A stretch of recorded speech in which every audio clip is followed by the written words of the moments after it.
Hello there, and welcome to this small film review. We're going to be watching a film called Rejecting Christianity, Teenage Conflict. It's from 1960, and it's a sort of Christian information film. Someone posted a link, and I thought it was interesting to talk about it. And the plan, unfortunately, we got a couple of people missing, but no matter.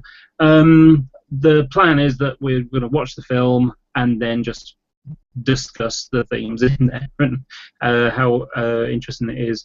I mean, this is a 55-year-old film, and one of the things I found in there is that it's surprising how many of these things are still being said today. These are very old, fallacies that are still being repeated. It's amazing. So anyway, so we're going to watch the film. So here we go.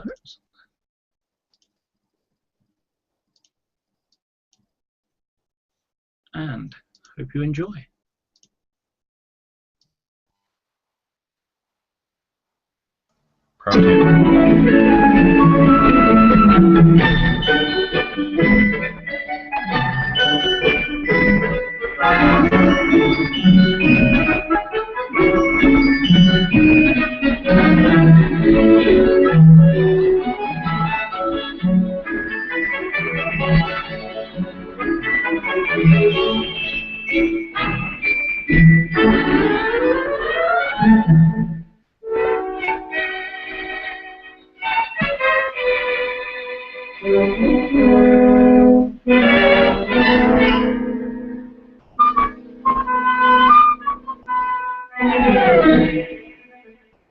Turning in Tokyo, turning in Tokyo.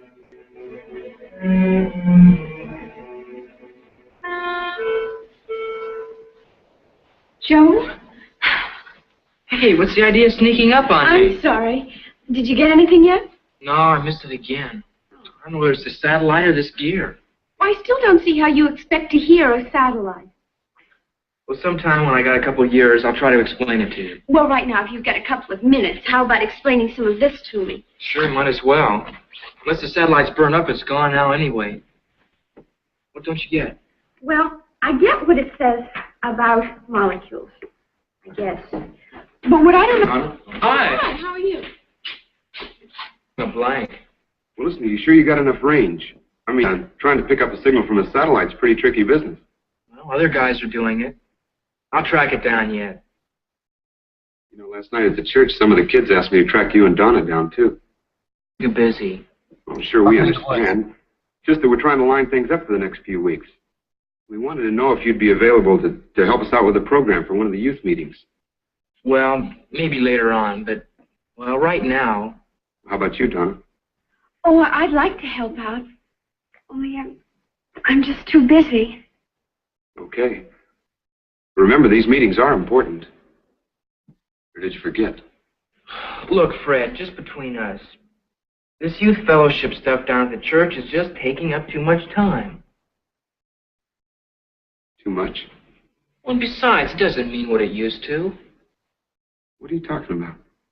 Well, I've been talking to Sid Thorpe. He's been helping me with this. So? Well, we've been talking about science and religion. I'm just beginning to realize how out of date the church really is. Out of date? Well, and things in the Bible, they don't make sense anymore, not when you look at them scientifically. Well, listen, just because Sid Thorpe happens to be president of the high school science club, that doesn't make him any authority on religion. Well, shouldn't our religious ideas stand up even under a scientific approach? Not like they're 2,000 years old. Either a thing is true or it isn't. Well, certainly, but listen, Joe, there are some things we just have to accept on faith. That isn't enough for me, Fred. I'm not going to build my future on something I can't prove. Well, will you talk to our youth sponsor then? Or to the pastor? Look, Fred, we don't have to talk to anybody.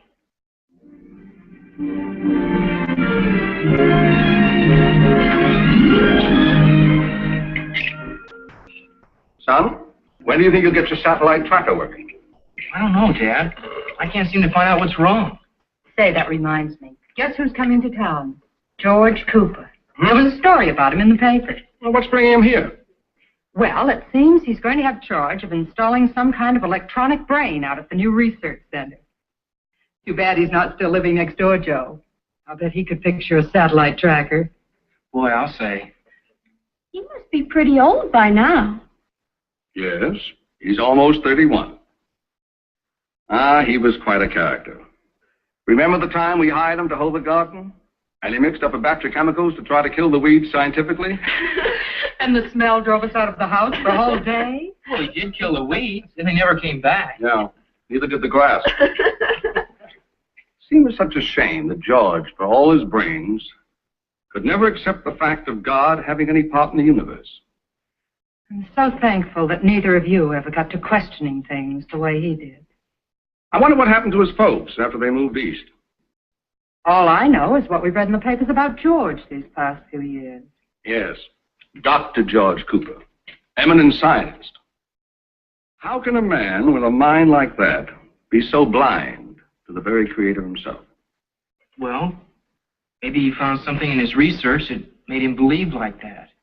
Well, it's probably the same old story. In spite of everything he learned, he missed the main thing. The fear of the Lord is the beginning of all wisdom. A man may know his science, but unless he also knows God as creator and Lord, he's missing the whole purpose of the insights and skills of science. Well, it's time for our devotions.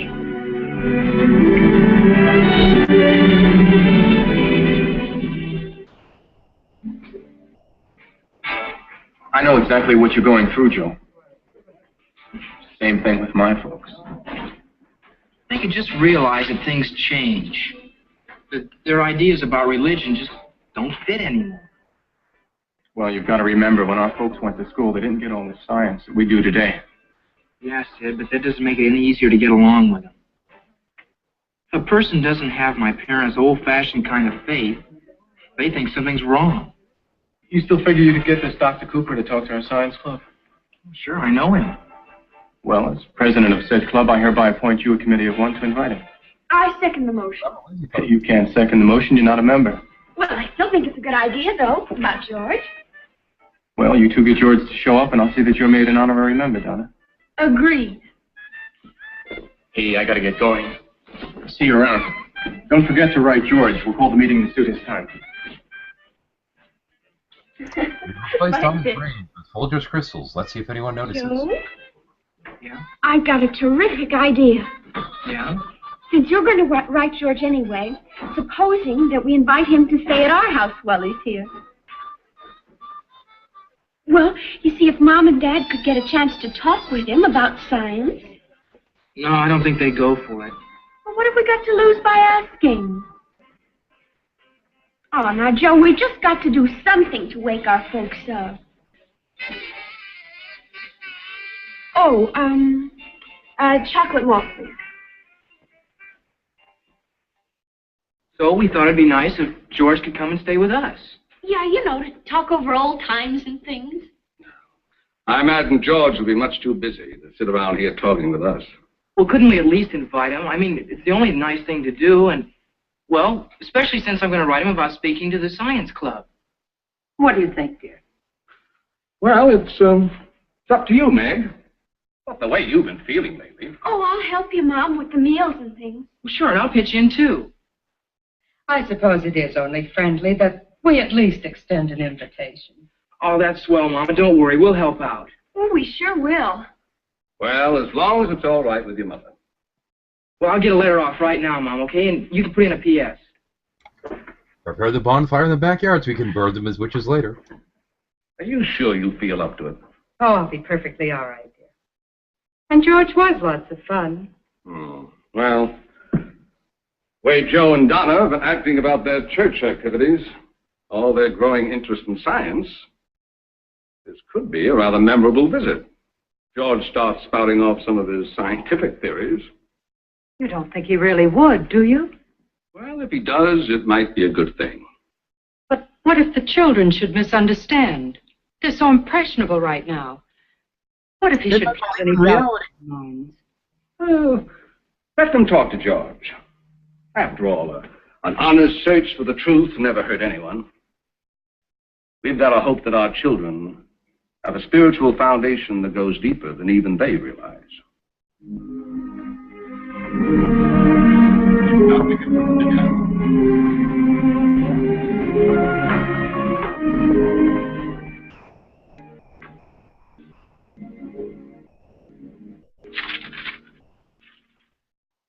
He's coming. George?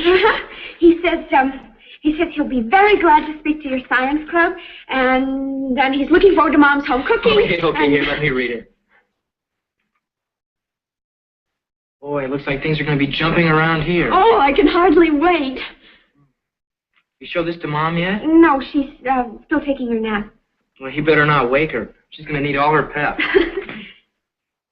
Joe, maybe we shouldn't have done it. Why? Well, I'm pregnant. maybe it's really not very fair. After all, George is a real brain, and putting him up against our parents. Look, we're doing Mom and Dad a real favor. They're both pretty intelligent people. They're just, well, they haven't caught up with the times. Well, I know that, but I don't want to hurt them. Look, that's the last thing in the world I want to do. But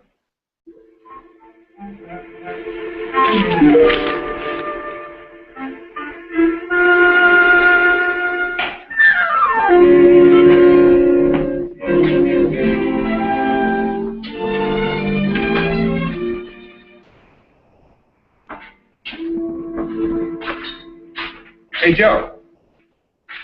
Come on over and have a seat. How's the old satellite tracker? getting nowhere fast.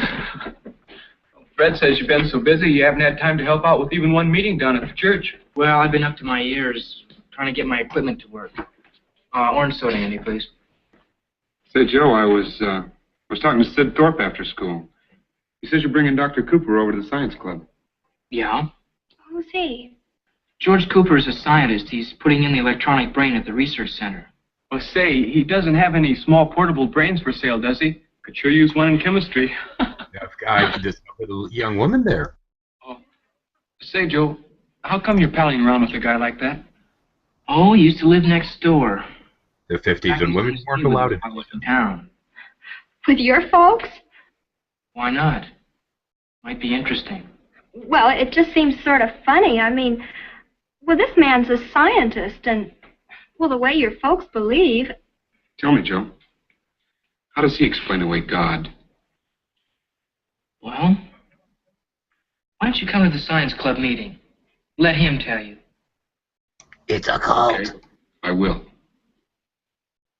Why don't you kids come too? All right. Well, sure. I'd like to ask him a couple questions. I imagine he can handle anything just about anybody can throw at him. Well, hey, whose side you on? Side of truth. Well, what do you mean by that? It's just that I'm in favor of the scientific approach to everything.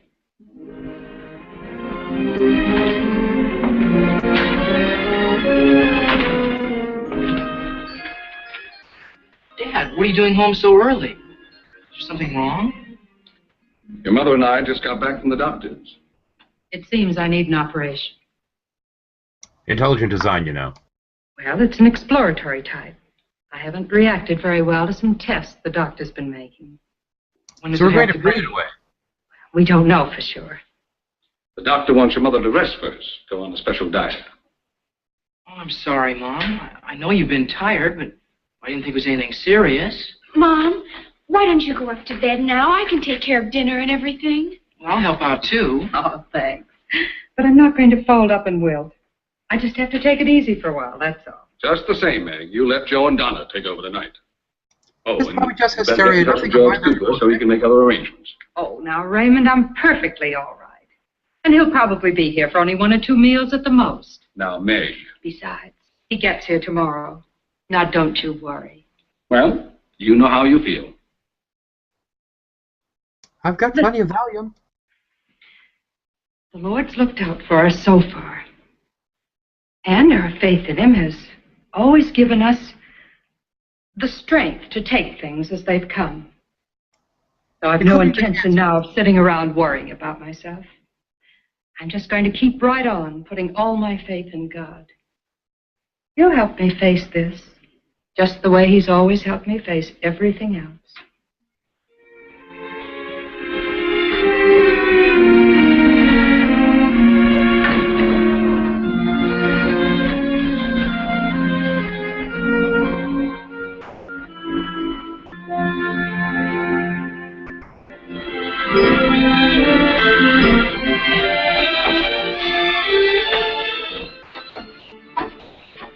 Ready for me to wipe the dishes yet? Oh, I've already finished them.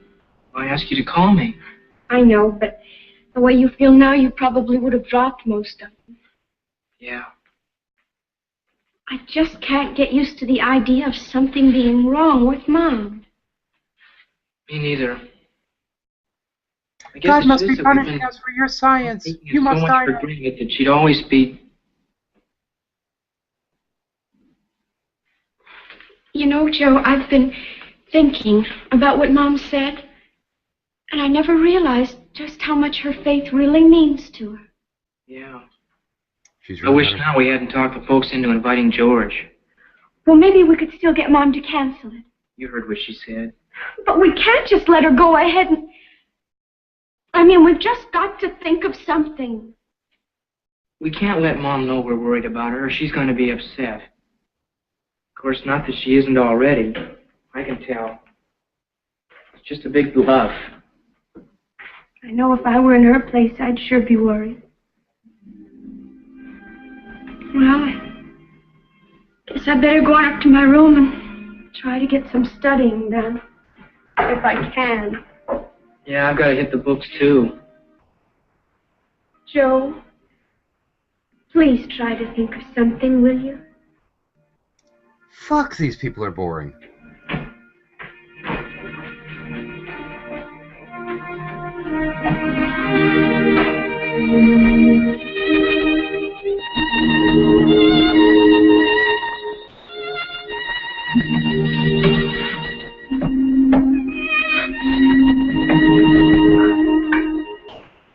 There we go. He's hit the books against each other. That's how they learn back then.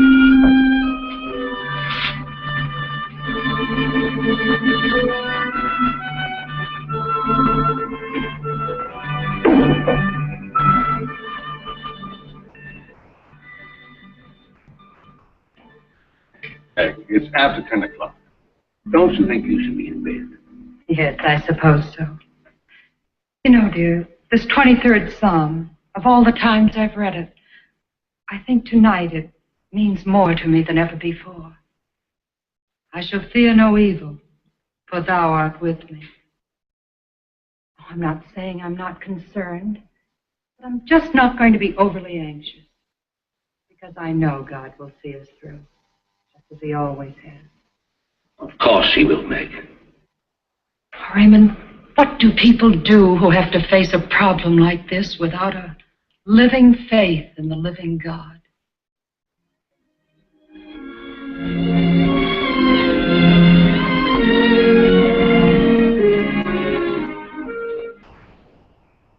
I was so worried about Mom, I just tossed all night long. I don't see how Dad can be so calm about it all. Joe, we've just got to call off George's visit. After what you overheard last night, if he should say something. That's what I've been thinking. Even if Mom's beliefs are old-fashioned, if they're going to help her out. But how would we head George off? Maybe I'd get one of the kids to drive out to the airport and meet him. And tell my mom's a Well, religious. isn't till after school anyway, and I could just explain things. But what are we going to tell Mom about George? Well, we'll cross that bridge when we come to it. Let's get these dishes. And then burn it.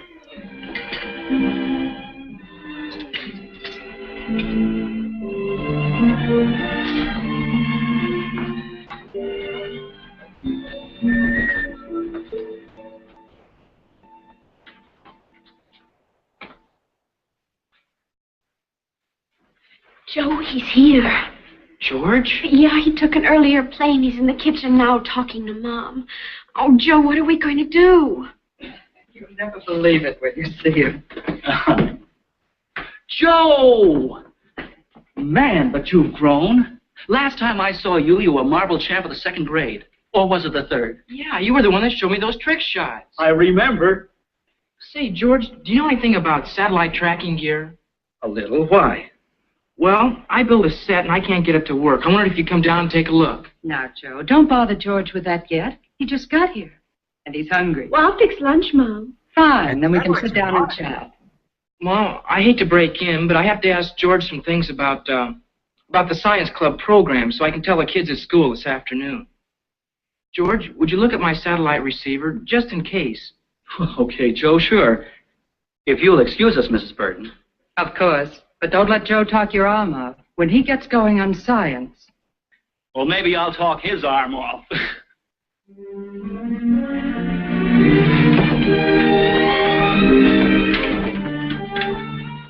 So, that's how it is, George. Even though my family's beliefs are old-fashioned, well, in a way, it's about all that's keeping Mom on an even keel right now. So if you could just sort of play along. Well, that's no problem, Joe. Thanks, George. Don and I knew we could count on you.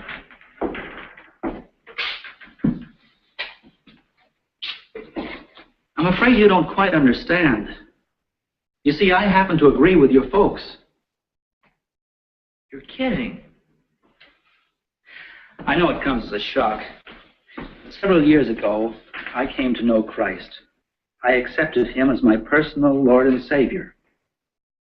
I just don't get it. I mean, after the way you've always talked. Well, Joe, the kid scientist who used to live next door, has learned a lot of things since he grew up. Well, what about that story in the papers, where you said that science and religion would always be in conflict? Well, they must have left out the rest of what I said. I said there'd be conflict until both sides could see the other's viewpoint and realize that under God, there can be but one ultimate truth. In my opinion, the true scientific approach has strengthened the faith of our fathers. Well, how do you figure that? I'll admit it didn't come easy. We ignore everything As you know, I'd grown up believing that unless I could prove something by a formula or in a test tube or by one of the 5 senses, it had to be rejected. Well, doesn't it? I mean, either a fact is a fact or it isn't. But there can be more than one approach to truth. One of my troubles was that I'd failed to realize that the discovery of the whole truth must come from mankind's total experience, not just from our so-called intellectual approach. I don't quite follow. What I'm saying is that in proving the validity of religious faith, we can't use a slide rule.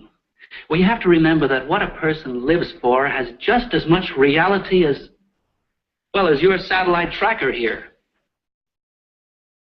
Tell me, Joe, do you love your mother? Well, sure. How much? Why, a lot. How much is a lot? Well, it's just a lot, that's all. In other words, you know you love her, but there's no way you can measure it with a scientific instrument. Well, yeah, I guess that's right. Well, then, just because science can't measure such things as love, faith, and hope doesn't mean they aren't real. You see, Joe, there is more to this world and to human life than demonstrable physical realities. There's a world of the spirit, which is just as real as the world of chemistry and physical science. But how can you prove that it's real? The overwhelming evidence of 2,000 years proves it. God speaks directly to the human heart. His greatest and most direct revelation was through Jesus Christ, his Son. Every person who has ever really believed in Christ has found this to be true. His life has been changed. The Bible tells us, if any man be in Christ, he is a new creature. Old things are passed away. Behold, all things are become new. But what about the conflicts? Between the Bible and facts that science has dug up. Well, I believe that any such seeming conflict arises because our present total approach to truth is still incomplete. After all, it wasn't really so long ago that scientists believed the world was flat and that the sun revolved around the earth. Joe, it's not a matter of science versus Christian faith, but rather science, as it discovers truth, is one of the avenues through which God is constantly revealing himself. You say you built this. Well, I put it together, or tried to. Well, can you imagine trying to put this together by placing all the parts in a barrel and shaking them until you had a perfectly working set? Hardly. Oh, for fuck's sake. Well, isn't it even more difficult to imagine that this wonderful universe, about which we still know so very little, could have just happened by accident? The more I see of the universe and its wonders, the more it becomes obvious that behind it all is the supreme intelligence we call God. And this is why I don't deserve to be a scientist. And that our every attempt to understand the facts of our existence draws us closer to him. And that he has already given us the key to the meaning of life through his Son, Jesus Christ, who said, "I am the way and the truth and the life. No man comes to the Father but by me."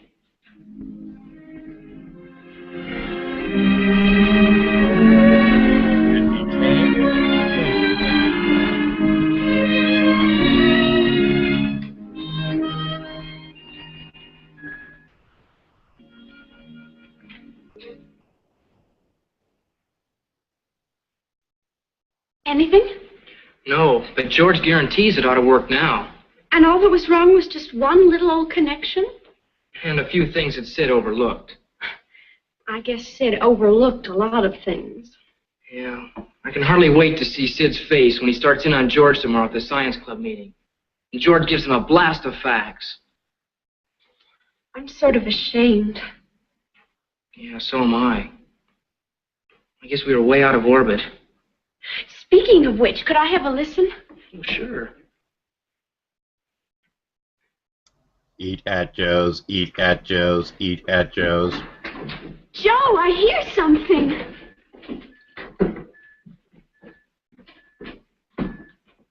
What's up? Get a satellite? Sure, that's it. Here, listen.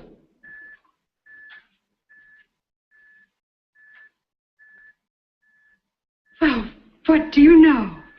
Here, Raymond. Yes, sir. I sure hear something. Imagine getting signals from something way out there in space. Boy, it sure is terrific. Good old George. The right connection and presto. Yes, when you get things connected right, you can hear the most wonderful message of all. The one God sent this old world a long time ago.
I have to say, I just love Fabio's comment of, "Can we watch Mars Attack after this?"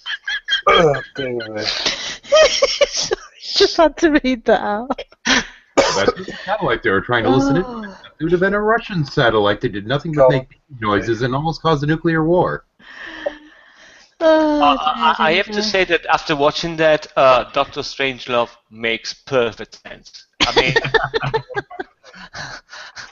I think the mineshaft gap might have been between their fucking ears, though. bloody hell, that guy was gay. Jesus, I mean, Which one? oh, Scientist chappie. yeah, the scientist. Oh, He was trying to science the gay away. Yeah. Yeah.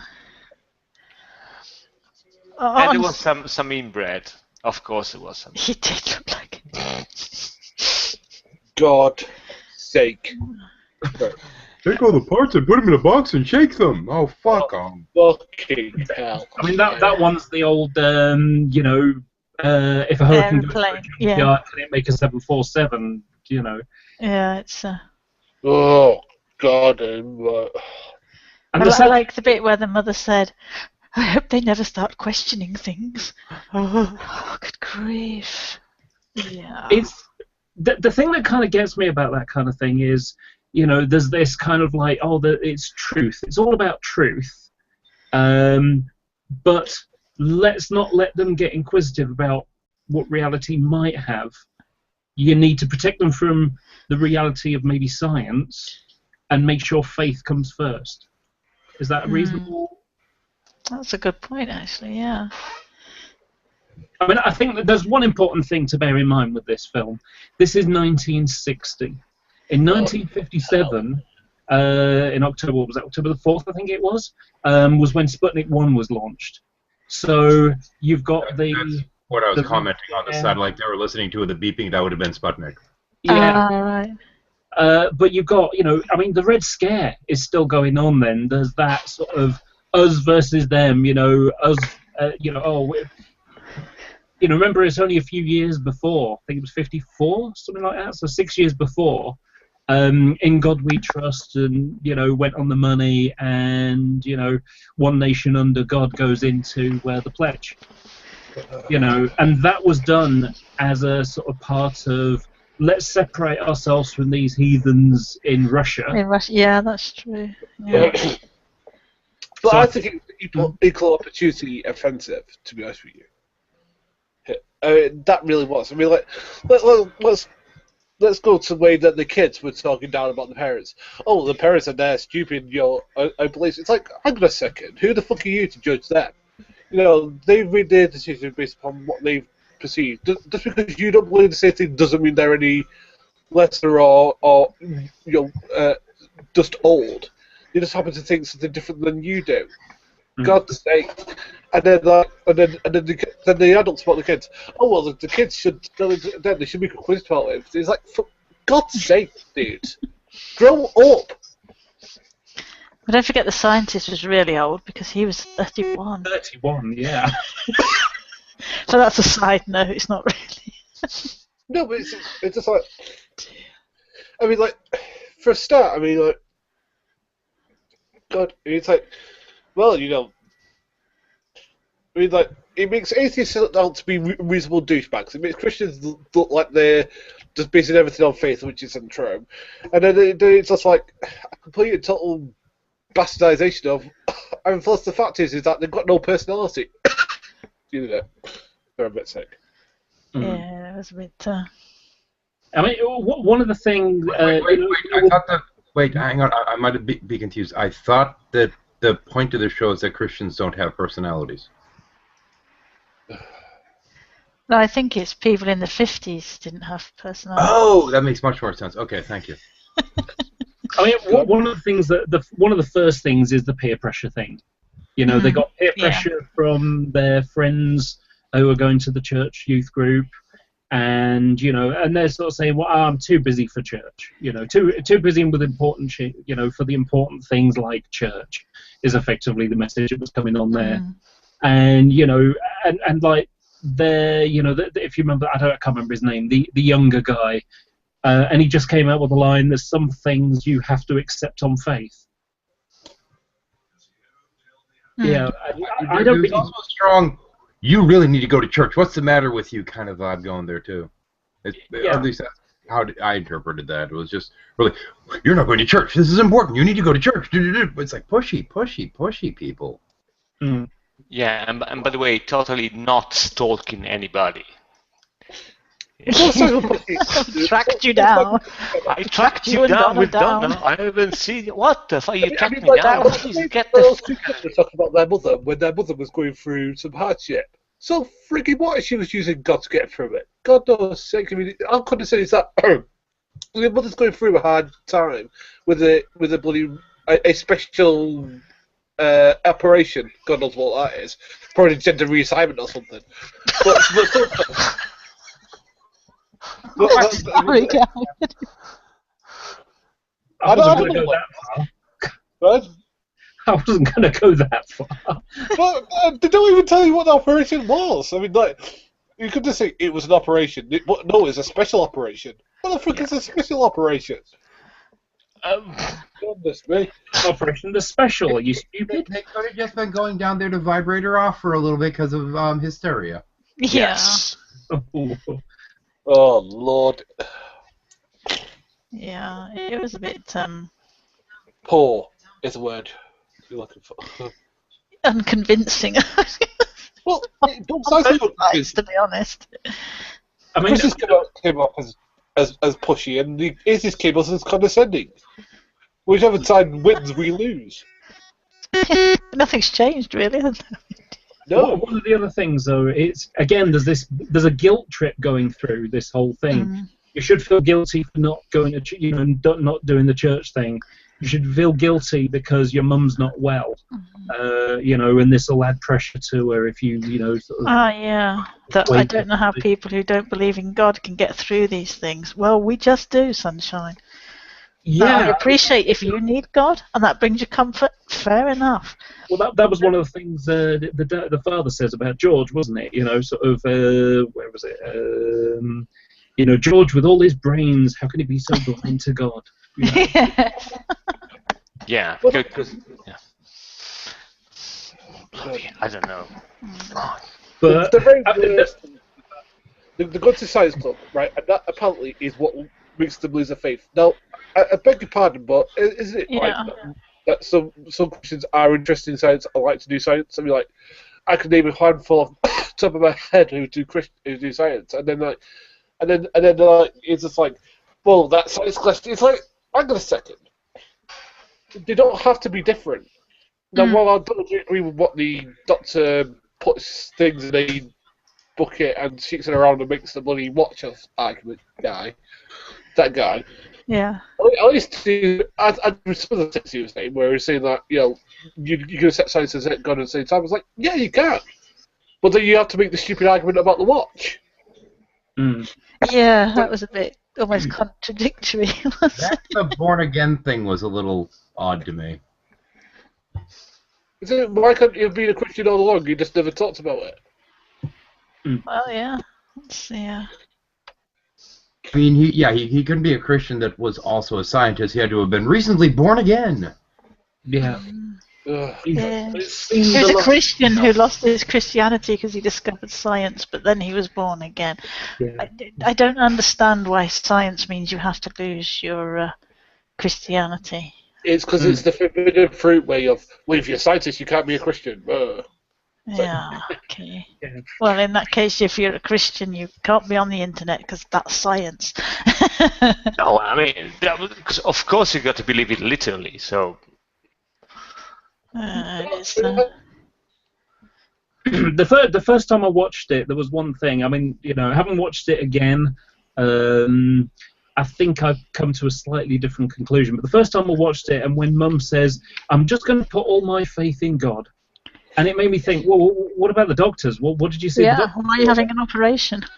But then if you listen to what she says afterwards, she's effectively saying that's what's going to help her cope.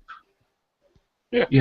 Which kind of, I mean, for me, it's like, well, if I got ill, even if I had something like cancer and I'm going to die, do I need religion to help me cope with it? Again, I do appreciate that some people will take a certain comfort from their belief. What I personally found a little bit disturbing is kind of like, surely your kids as well? Like, you know, it's like, oh, if it wasn't for God, I don't think I'd make it through. I think, don't most mothers live for their kids? If you know what I mean. That's what I've. You'll be fine. She has God and Valium. Well, her mother's little helper. The thing is, D, is that it's not that simple. Again, it's not that cut and dry. But I think the film was trying to make it that cut and dry. I agree. Yeah. Because again, it's a bunch of issues. It's not just one, and I think this is the problem with that sort of film. Is that it tries to boil everything down to easiest thing of why people believe something. It's like, well, people believe because they need comfort. No, I believe because I believe it to be true. Now, I do gain comfort from it, but it doesn't mean that's the main reason I hold to it. Whereas what the film's trying to say is, no, you hold it because you of the comfort value. It's like, no. It's like you know, I hold comfort from knowing the sun's going to be there every day. It doesn't mean that I you know, that it's everything that I reason to exist. You know, it's like, God, right? I mean, like, and the worst thing was that how condescending they made everybody in this film. I mean, nobody in this film is likable at all. The kids aren't likable because they're douchebags. The parents aren't likable because they're pushy. The scientists is during this time period, heaven forbid they ever portray a female as having a fucking brain. That got on my nerves to the point I started ragging on it. Oh Lord. Yeah. Another thing that was said was, I think it was the mother, or maybe it was the father. I think it was the mother who said, I think they've got more of a spiritual foundation than even they know. And I'm thinking, yeah. You, depending on what your definition of spiritual is, you can have a spiritual foundation without being a Christian. Well, that was one of the things that the George, the scientist guy, you can't measure faith with a slide rule. Yeah. I think it came down to it. You can't explain love, therefore God. Yeah. That's what, I don't think that was, but that's what kind of came across. Sorry, buddy, but we can explain that now. We figured it out. Oh, that's true, yeah. Yeah. Do you love your mother? Yes. Well, you can't measure that, can you, in a scientific thing? I mean, that's just an argument from emotion, isn't it? Yeah. Yeah. As well, for that matter. Why do you just say, look, I believe because I believe? There you go. That's all you need to do. Is you just and if it says, well, that's unreasonable, doesn't say, well, then you're unreasonable too, because there's things you believe on just faith and itself. It does not have to be love itself. It could be like the fact that your car's going to work in the morning. That is based on faith, because we've all got shitty, unreliable cars that can fuck up at a moment. But it's not based on faith, is it, really? I mean, it's based upon, it worked yesterday, it's probably going to work tomorrow. That is faith. I don't think so. It's not the same type. I've had this argument with Roy, and I really. But religion is based upon the same thing. Is that it's based upon the evidence that we do something that it leads to the best one. Yeah, but I mean, I wake up and I expect my car is going to start every morning, not purely on faith, but the fact that it does start every morning. Yeah, that's still faith. Because but it's also based on past experience of something tangible and physical that's happened. What our faith in Christ is based upon past experience and the way that we behave. The thing is that everything you say can be words about the way that we Christians live our life. But we so-called Christians don't live that way. The place in there, Fabio, sounds like foreign sirens. Fabio, your police car sounds so gay. Actually, it was a ambulance. Oh, an ambulance. Okay. Your ambulance is a There's somebody whining on YouTube.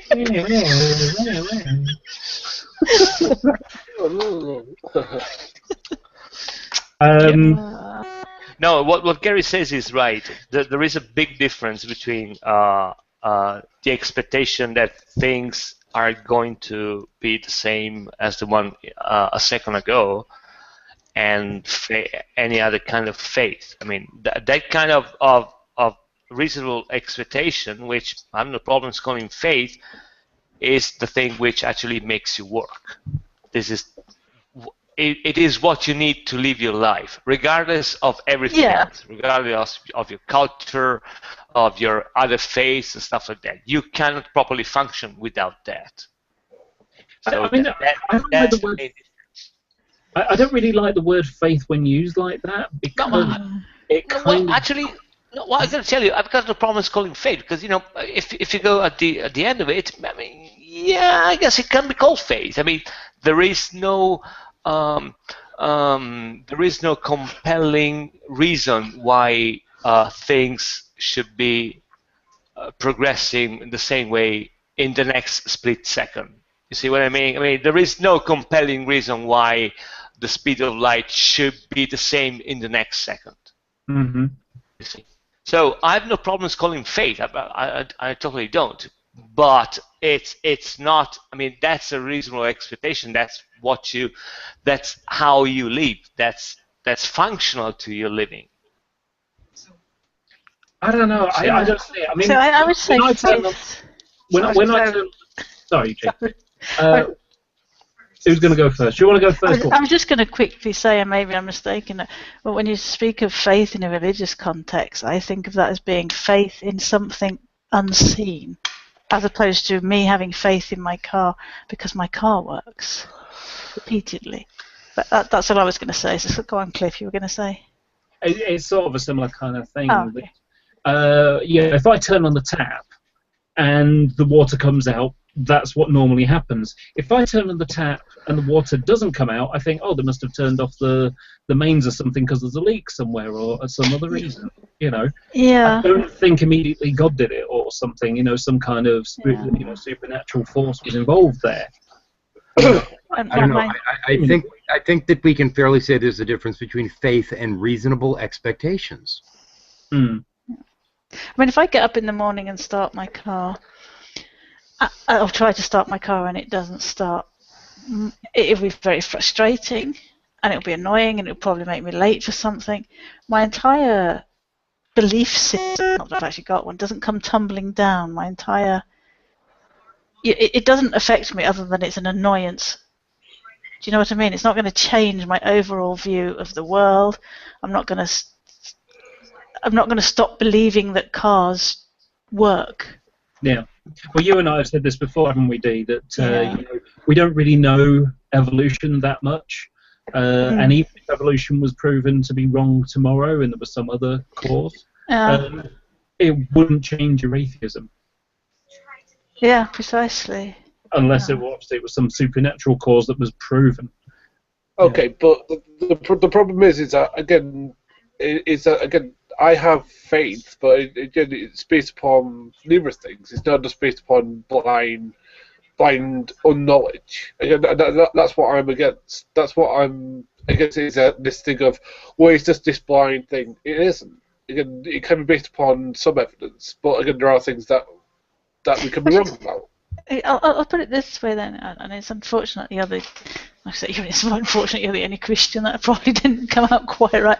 It's like I say, if I get up tomorrow morning and there's no water comes out the tap, to use Cliff's example, I assume there's an issue. I'll either phone the water board or something will get sorted eventually. If you were to wake up tomorrow morning and suddenly didn't believe in God, suddenly lost your faith, your religious beliefs, how would that affect you? Do you see what I'm saying? Yeah, but again, but my faith is based upon evidence. That's what I'm trying to say. I'm not trying to say that, again, it isn't part of my worldview. It is. I'm just saying that just because it is part of my worldview doesn't make it any less reasonable or unreasonable than expecting the attack to work.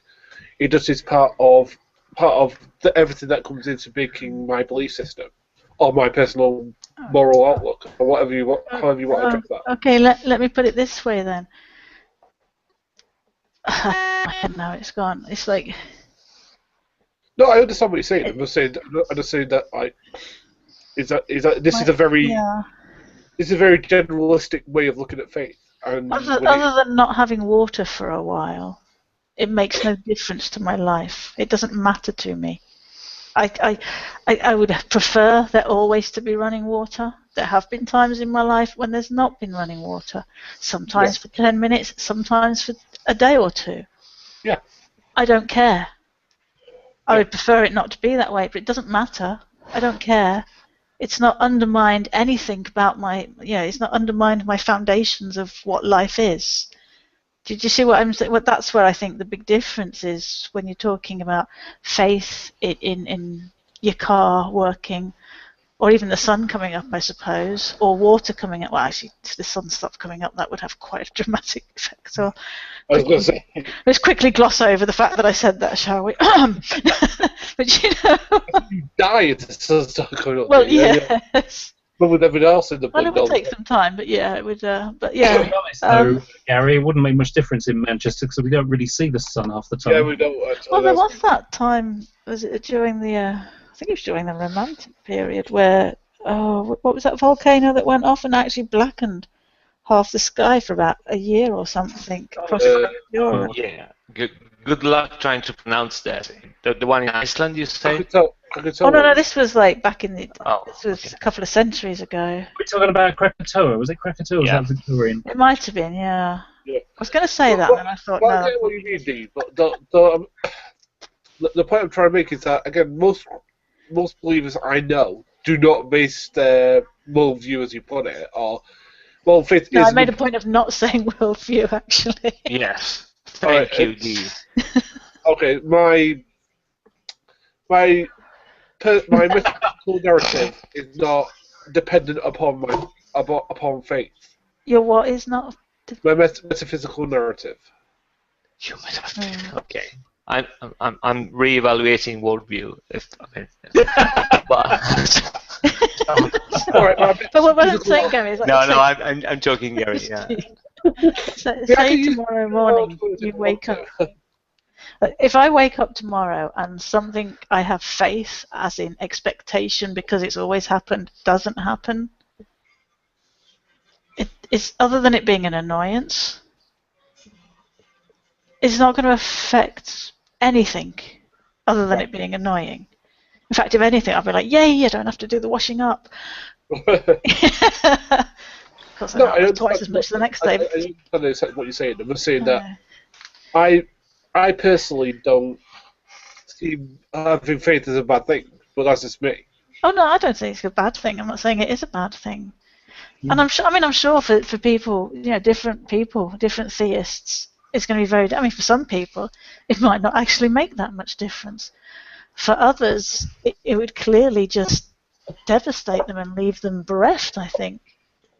Yeah.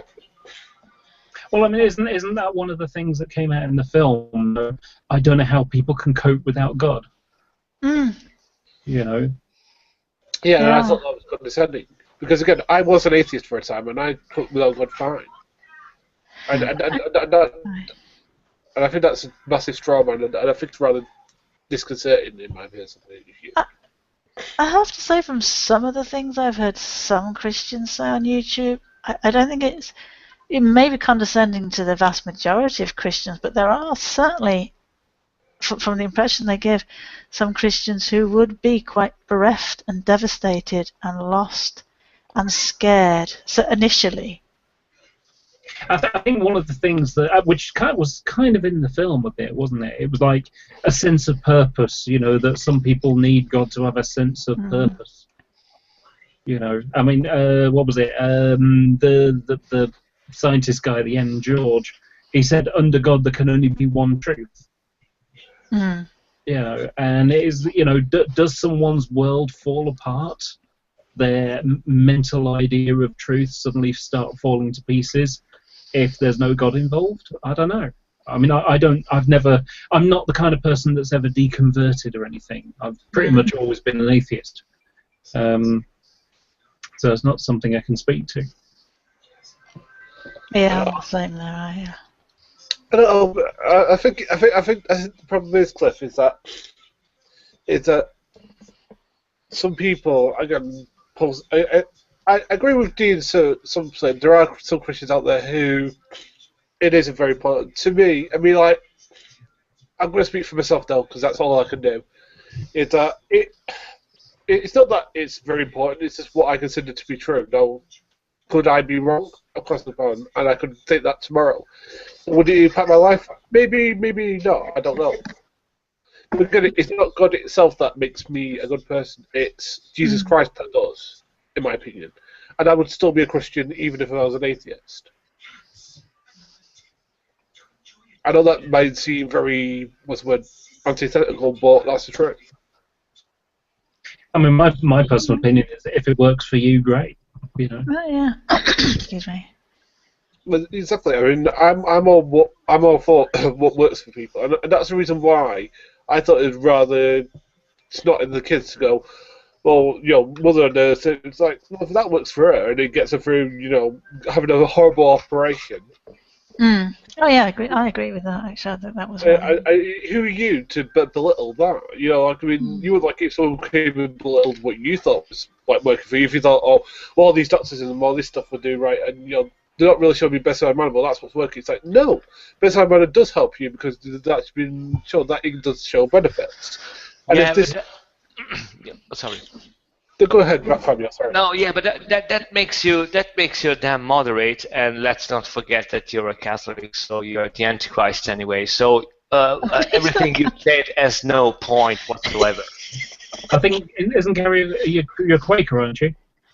I'm a Quaker, yeah. I know this sounds stupid. I mean, I'll sort of explore that for a moment. What is being a Quaker compared to the evangelistic type? You know, what's the, I suppose, what are the bookends for you? What do you mean by the bookends? Sorry. Where, I suppose, is there a doctrine as such? For Quakerism, yeah, we're Reformed Catholics, we're Reformed Christians, so yeah, everything that Anglicans believe, we believe as well. Yeah, we believe in the Trinity, we believe in workplace. We believe in universal salvation, or some of us do anyway. But again, if some of those turned out to be false doctrines, then again, it wouldn't necessarily break my faith because again, I go to a Catholic church sometimes, and you know. And they teach some things that I don't necessarily agree with, but again, it's more or less the same thing. It's just dressed up a different way. And what's different? You said it's similar to Anglican or Catholicism. What's the difference between Quakerism, I don't know what you call it, Quakerism, Quaker, and those two? The difference. Well, the difference tends to be we're more pacifist than the Anglican churches.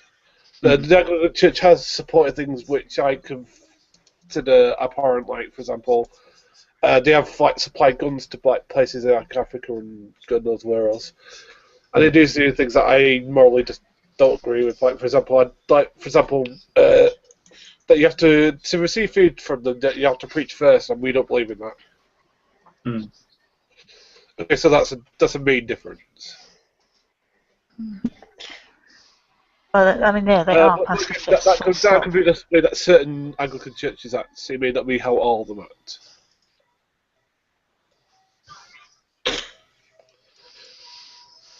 I mean, as I said, I'm not against any particular church myself. I mean, the only reason I'm a Quaker is because that's what suits my personality. Because I'm a pacifist, I'm a socialist, and that's what seems to as my political beliefs. I mean, because I think as long as you believe in Christ and whatever, it doesn't matter what denomination. You know, I'm not a G-man here.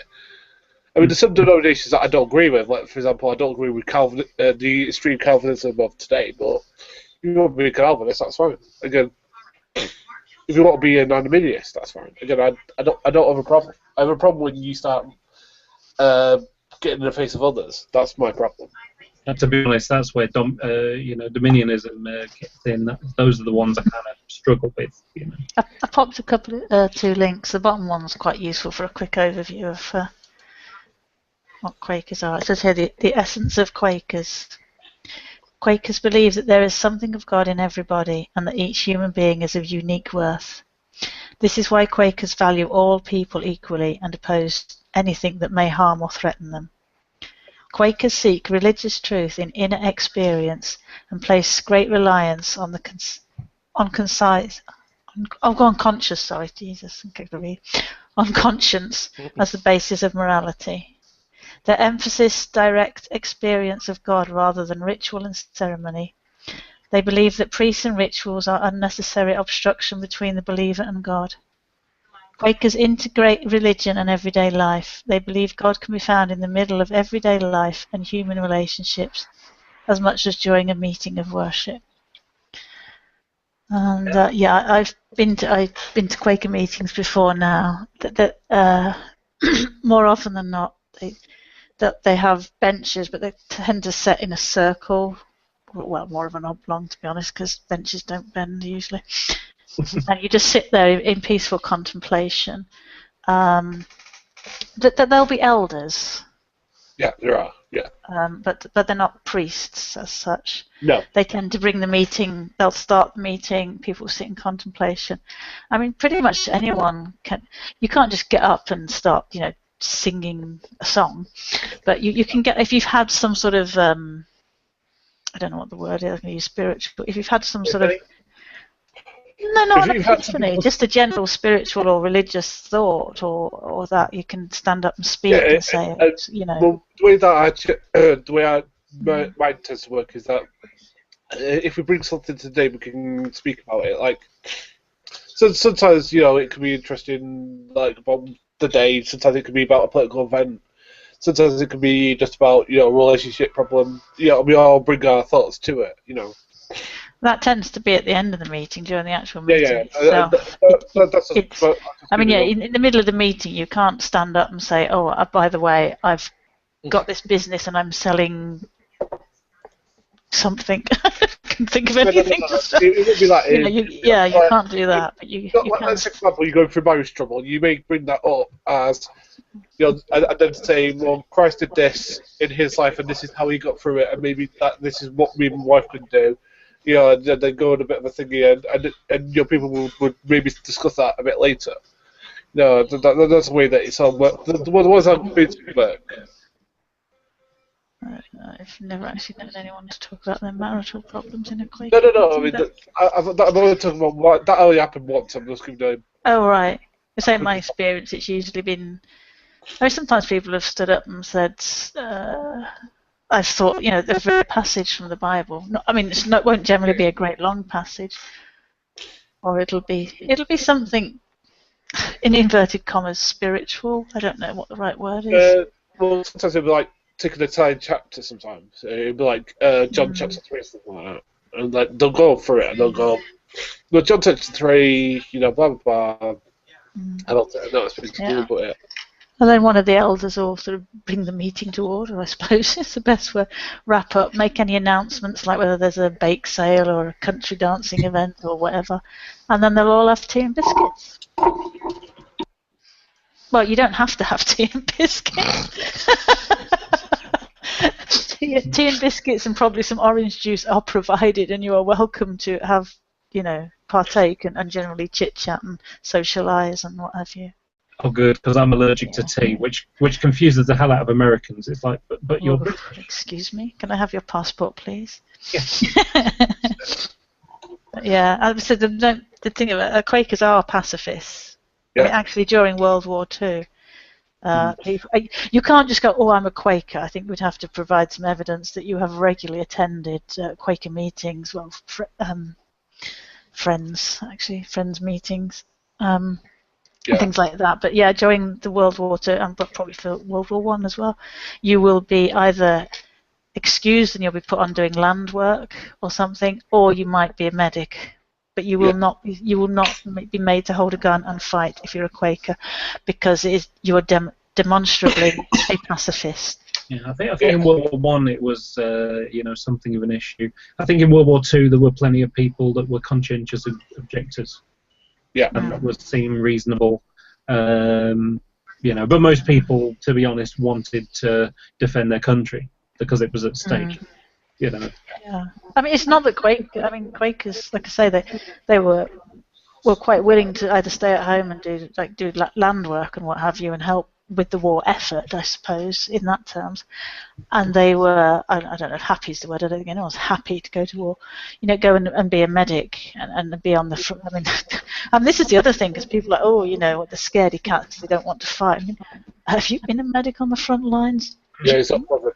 It's one of the most dangerous places to be, Sunshine. But Yeah. Another thing about Quakers is, for example, when witches, they weren't actually witches, when witches were being persecuted by the Puritans, especially in America, the Quakers, see, people often confuse Quakers with Puritans. No. The Quakers did the best that they could to harbour and to try and protect the witches from the attacks of the Puritans. Quakers were very, very active in abolishing slavery. Mm-hmm. Again, it comes down to the Quakers value all people equally. Yeah. Actually, it's an interesting question, Gary. How do you wrestle with that idea when it comes to the fundies on the internet? What do you mean, what idea? Where the stops aims and speakers with that? I mean that. Is it difficult to judge people equally or value people equally when they're being douches? I try. But it is difficult sometimes when they're being really condescending and really rude to you. Mm-hmm. Like Beckle and G-Man and all those stuff. But I try and be civil. Like I like people like Tim. I know some people don't for whatever reason they may not. But I like Tim. I think he's a good person. I even see. I'm the sort of person who tries to see the good in everybody. I do see that G-Man does have some good in him.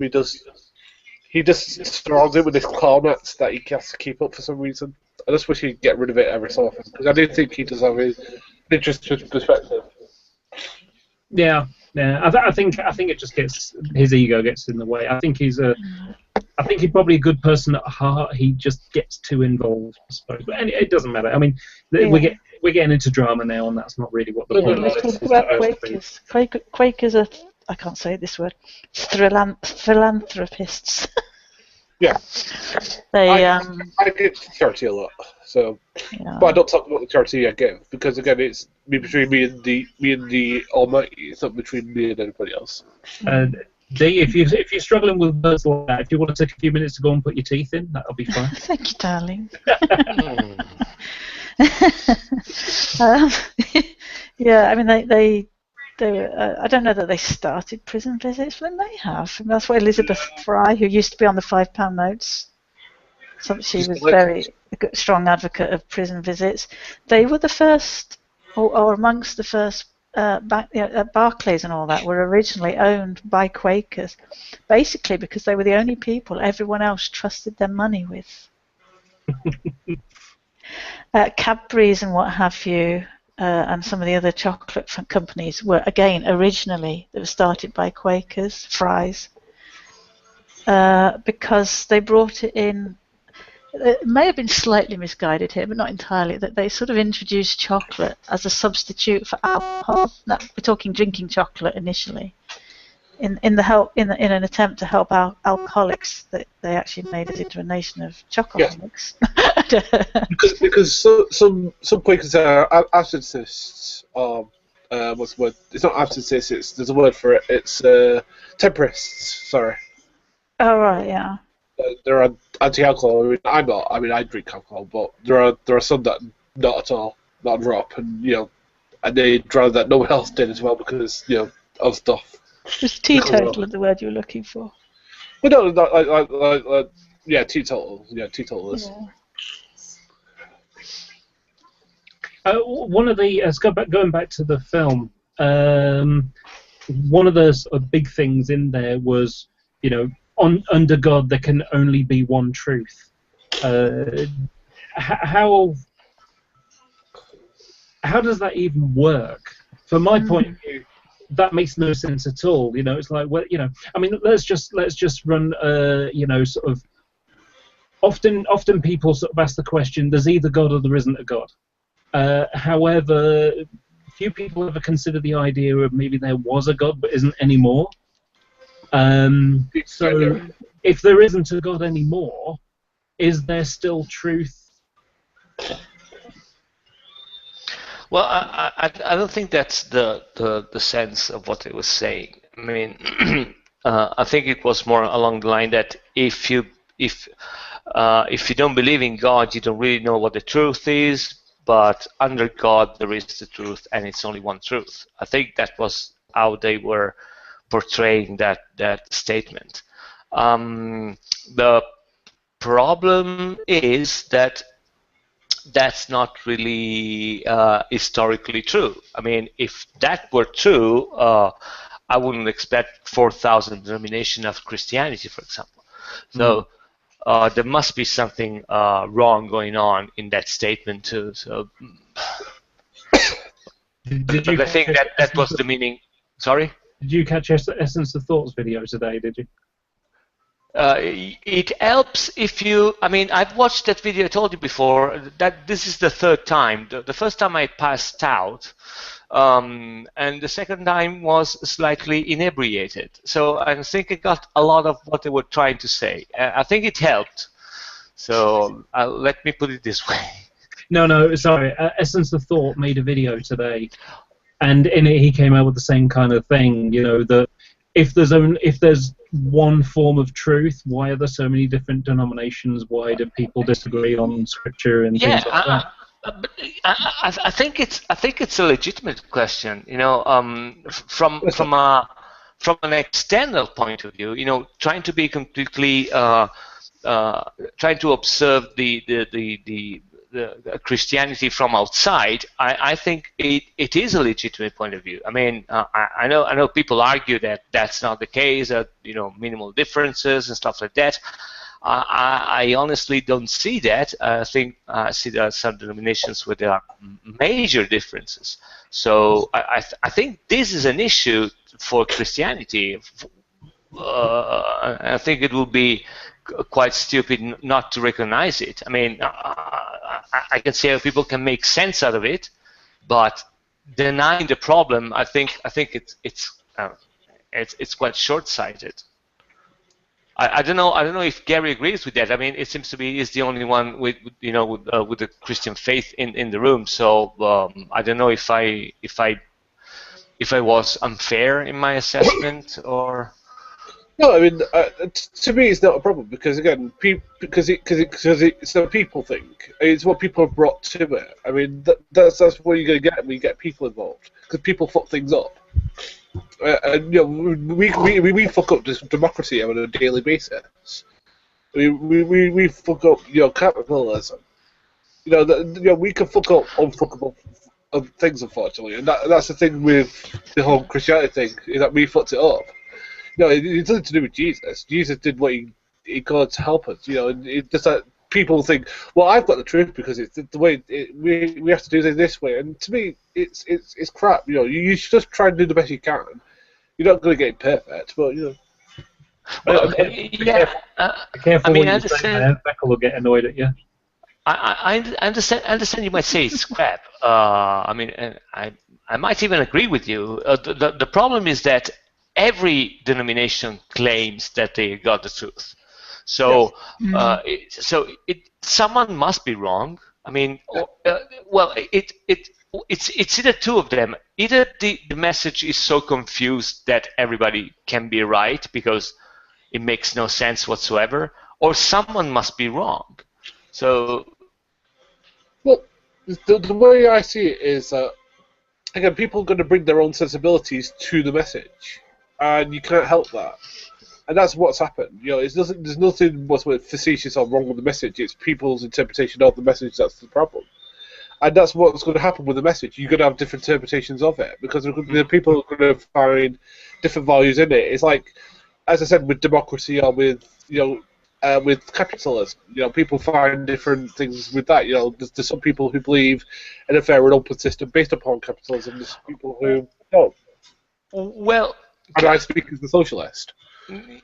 Yeah, I mean, there is a difference in that. I mean, democracy, socialism, and and the sort, nationalism, stuff like that. There are ideologies, and the way they are implemented, there are mechanisms by which you rule a nation and you give laws. It's not really. There is a big difference between what it was saying in the video and what Cliff Jumper was saying, that there is one truth under God. You see what I mean? It's a really big claim that if it's true, it should have some consequences. And I see some problems with the consequences. Not on a ideological point of view, but the mechanism is kind of not working. Yes, I mean, because it's people. Well, the problem is that it's people, and there are. Again, I'm not going to say there aren't problems within the faith. There are. I mean, like, the fact is that fundamentalism is a poison, and I mean, I'm willing to admit that now, because they see things in such a woodenly literal way, and they're such douchebags about it. That again, they rub people the wrong way. So if somebody's open to the faith, they basically come in and ruin it. Like, I remember once, people remember this. I remember this when I think it was IG, Christian basically. I remember when him and Dean were having a conversation about it, and then I think it was either Ran Campbell or Ron. It was Ran. It was Ron, was it? Ron came in and totally obliterated the conversation by going, wow, I'm going to come in and kill all you atheists with my punch, yeah. And then Dean just went, no, do you know what, I'm not interested. Even though Christian was being nice. Yeah, me and IG were having quite a good conversation. I was like getting really interested in what he was saying, and it was to do with Christianity, and it was kind of like a really fascinating conversation where I was probably going to get. I mean, I'll admit it's highly improbable that anyone's going to convert me to Christianity, but there are definitely people that make me just, whoa, get lost. I don't want to know that. Yeah. In that, I totally agree. I mean, I'd go on and say exactly what you said. I mean, I cannot see me converting anytime soon or ever, right now. But I can tell you for sure that there are some brands of Christianity that I'd rather shoot myself in the foot, literally. Yeah, exactly. Which is what they do on a regular basis, oddly enough. Exactly. Yes. And I feel the same way, Fabio. And I know this is going to be unfair, but I feel the same way about the new atheist movement. I think it's a poison for the atheists in general. No, you're totally right. You're totally right. There is a slight difference, and I'm not excusing anyone. The slight difference is that when you find an atheist which is an asshole, is probably an asshole. You know what I mean? My problem with, and I agree with you that if I were a Christian, I would be more pissed off by fundamentalists than by atheists. Yeah, me too. I've got that position. I'm pissed off by both. Not atheists like you, Fabio. Well, okay, but anyway, what I think is that when a Christian is being an asshole, it's not only the guy being an asshole. He claims to be part of a movement which, on paper, I belong to. So it makes me an asshole. Regardless of what people say, atheism is a position. It's not a way of life. It's not a philosophy. You know what I mean? So if someone comes up and say, I speak for all the atheists and you should do that, I just tell him, to fuck off and die. And that'd be perfectly legitimate to say so, because I mean, atheism to me is just a position on an issue, and then I might be a communist or a fascist, Well, you are Italian. Or yes, or an Italian. Okay, I might be an Italian or a French if you go on extremes, but that doesn't say nothing else about me. So. That's why, as it was said before. I mean, being an atheist is a single position on a single issue. That's it. End of. Yeah, but end of story. I mean, I know where you're coming from, Gex. I just basically atheist or theist. If you're an arsehole, you're an arsehole. If you're not. There's no get. These. I mean, many of the fundamentalists. I just don't like them. Yeah, the fact that they're Christian is a coincidence. Just as I don't like the sort of fundy type dogmatic atheists, I don't like them. I don't like their personalities. I don't like the way they treat people. I don't like the way they speak to people. I don't like their unbelievably stubbornness. Yeah. And don't get me wrong. As Dee said, that has nothing to do with what they profess. At least for me. I mean, not believing in anything, I'm kind of neutral to that.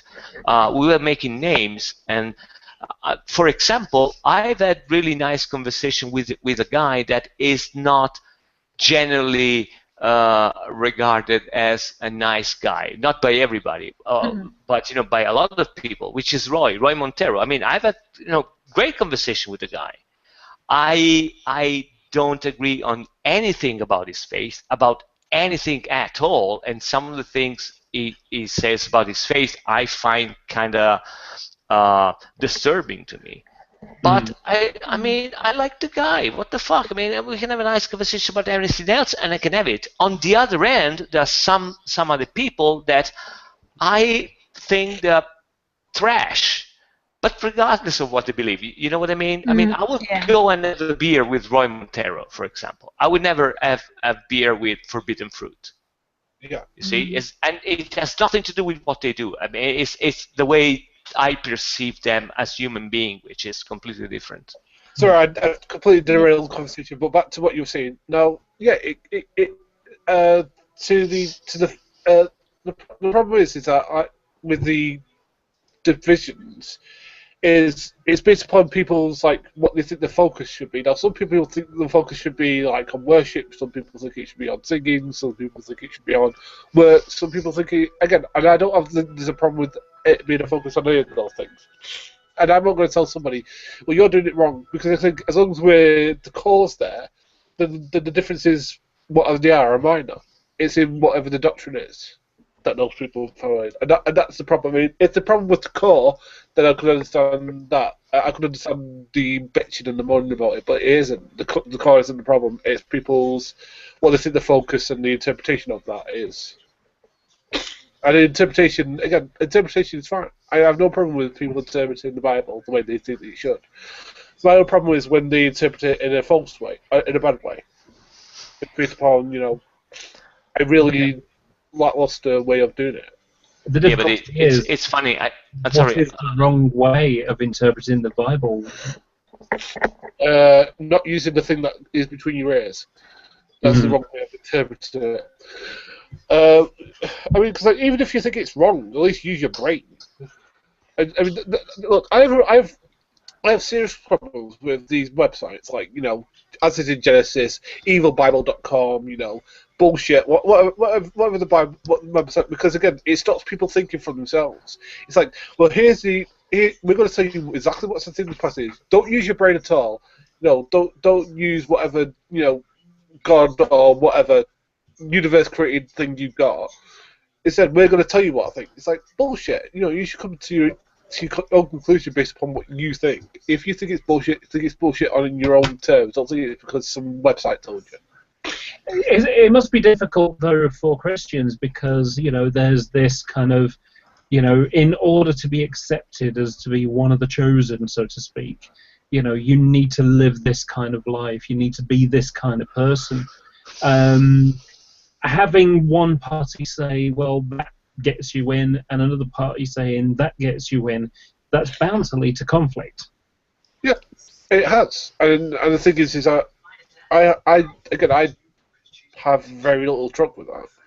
Because, again, we all get it. Because, again, we've all followed the messages. The problem is that there are some people out there called most modern Calvinists who believe in the elect. So it's only a small group of the small group that gets it. It's like, I mean, according to them, I'm going to hell with everybody else. I mean, I don't believe in hell, in hell, but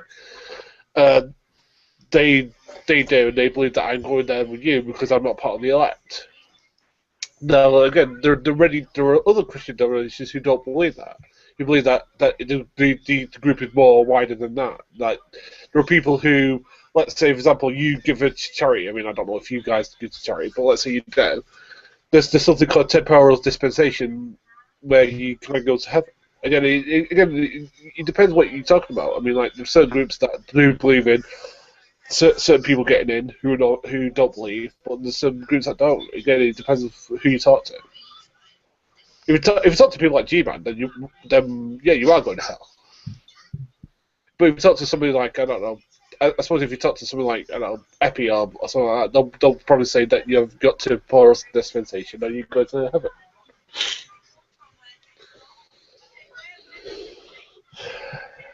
I'm going to put the link out for other people to join, to add a few more people. One more. And while I do, I just want to make a quick thing, which is hello to Gareth, who I saw on the street today as one of the subscribers. So, hello. It was pretty cool to say, have some stranger on the street, effectively. I mean, not stranger, but, you know, say, hello, Cliff.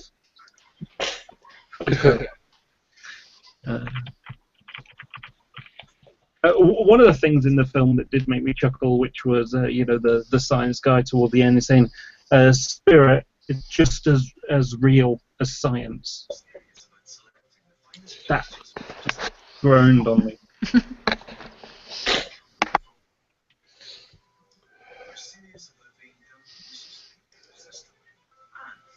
What about other people?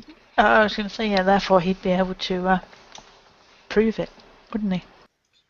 It'd be demonstrable. You'll get a glass of milk because I've got a cold, as you probably could. Wow, a glass of milk won't be very useful with a cold.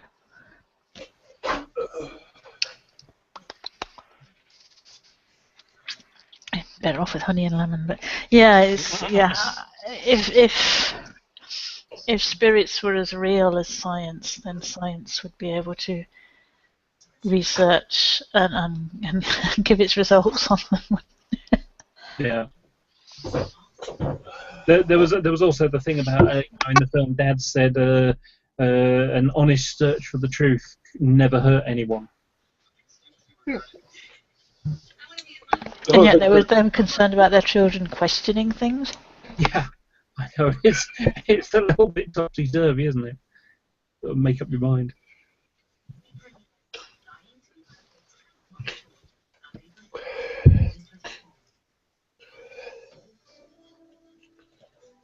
That was another thing. The father, he sort of said, how does he explain away God? It is, I don't know. How much? I mean, Gary, you obviously you're a Christian, so how frustrating is it? Do you find it when atheists, you know, tell you that you're talking a load of rubbish and that, you know, science answers everything? Do you find that frustrating? No, because that's their opinion. Well, that's because I'm more forgiving than I suppose if you ask G-Man, he'd probably say something along the lines of, well, science doesn't answer anything. Sorry, I can't do his mannerisms, unfortunately. Well, it says in Matthew, so and so, whatever. Yeah, and he'll then hit some scripture. I should get my Bible to start playing at it, but unfortunately, it's not one of those big study Bibles. It's just a normal King James. I actually found the King James one interesting because that's the Calvinist one of choice, isn't it, generally? But the interesting thing about it is that the King James Bible came about only a couple of years after the Gunpowder Plot,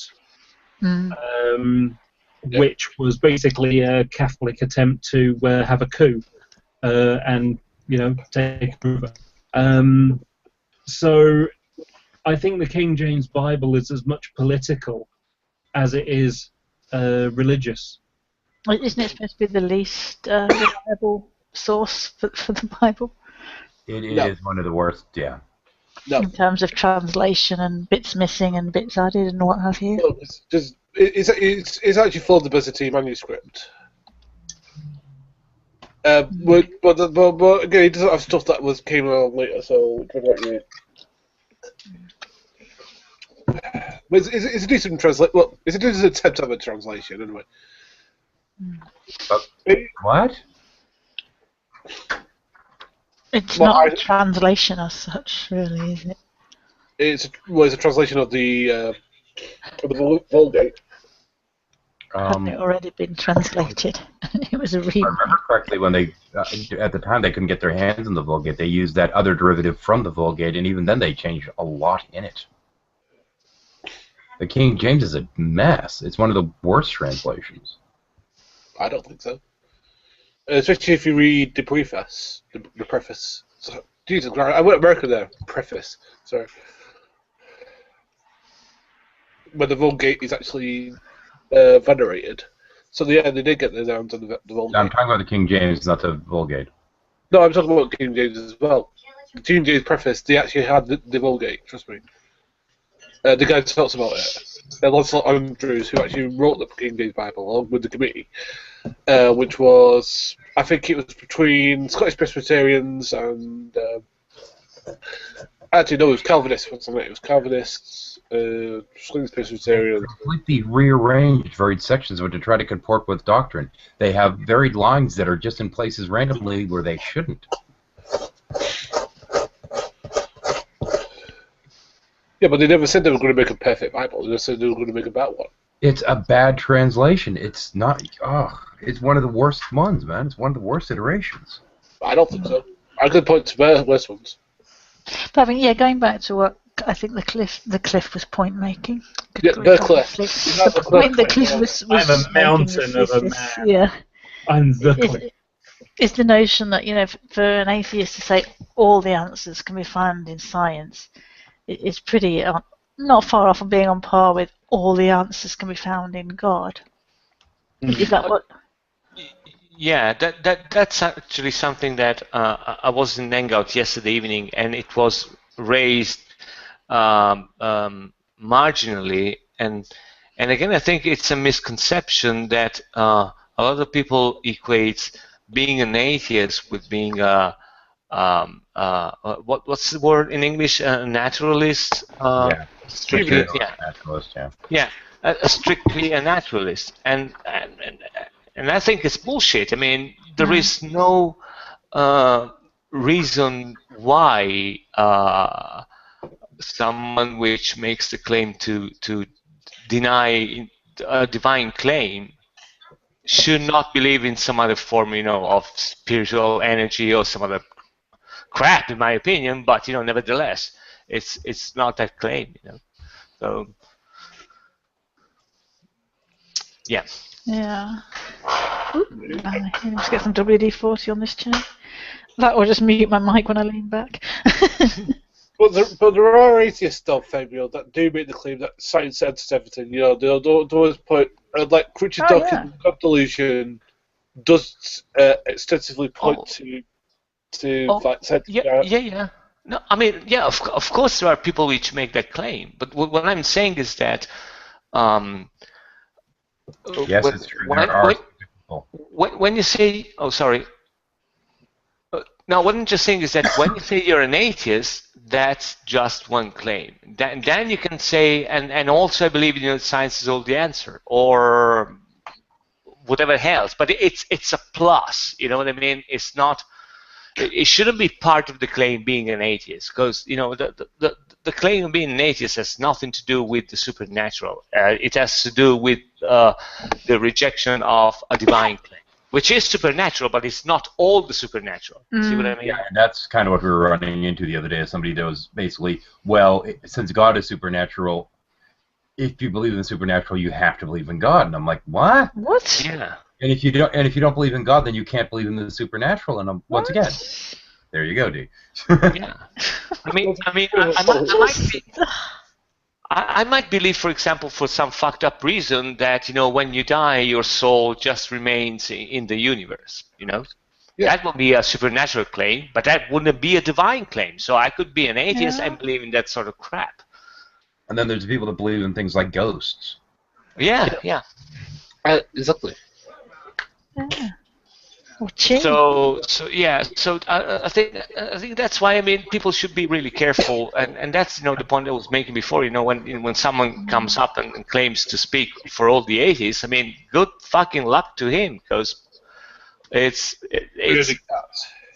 I mean, I don't like Rotten Tomatoes. Okay, should it be part of what is the atheist position on Rotten Tomatoes? You see, it's organic. Bonkers. If it's not organic, you're not a real atheist. If you don't grow organic tomatoes, you are not a real atheist. There, I've said it. Isn't it? It is one of the. No, I'm sorry. That would make you not a true, wait, no, I'm sorry, D. That would make you not a true Unitarian Universalist. You can still be an atheist. Yeah. Knew there'd be a bloody loophole. Two things. The first Universalist, and there was some atheists in our group. What, the grow tomatoes? I was just going to say, it's a good job Fabio can actually eat tomatoes in other form, because he lives in Italy. He'd be screwed. Yeah. And actually, food products have got tomatoes in there, haven't they? Yeah. The funny thing is that my kid they plant tomato plants in the garden, every spring, and they're fucking brilliant. I mean, they make tomatoes like there is no fucking tomorrow, So, but I have to cook them because I don't like them. So. You don't like? And can I just ask, in the interest of stereotyping or not stereotyping, how many sun-dried tomatoes do you eat, Fabio? Close to none. It's not something. No, it really changed from area to area. It's not something which is really big where I live. It's just the adverts kind of imply that all Italians eat sun-dried tomatoes all the time. That's why they're wonderful. It's like people have no fucking idea. Really, they have no fucking idea. Yeah, in his region they drive out to the blowtorch. Yeah. Blessing you. But yeah, it is this. When you get the same with some atheists, I get frustrated with the atheists that title their videos, theists blah blah blah or religion blah blah blah, and then they proceed to not only talk about one specific religion, but they talk about a specific subsect of that religion. Yeah. As if it represents the whole. Precisely. It's like you're not even representing Christianity, let alone religion or theism. What you're representing is more than likely the type of Christianity you experienced before you deconverted. Yeah. And now you're a fundy atheist instead of being a fundy Christian. Well, this is something that I've been exploring a little bit in my more recent hangouts, as well as what I'm technically covering in the Power of Wu series right now, is essentially psychological modeling that we do. The models we build in our head to represent other people or entities or what have you, and how that affects our judgment sometimes. So, for example, if you think of if the word atheist has all these weird things attached to it, or Christian, or what have you, and you start viewing people through that lens, you're going to be looking at things with a kind of screwed up perspective. And realistically, even when you're dealing with, referencing another person or what have you, your model of them is always going to be imperfect as well. I mean, I do understand that it's human nature to take what you've experienced in your life and kind of inadvertently, think that's the way all Christians are, or all atheists are, or all feminine, or whatever you've experienced in life. I get that you might.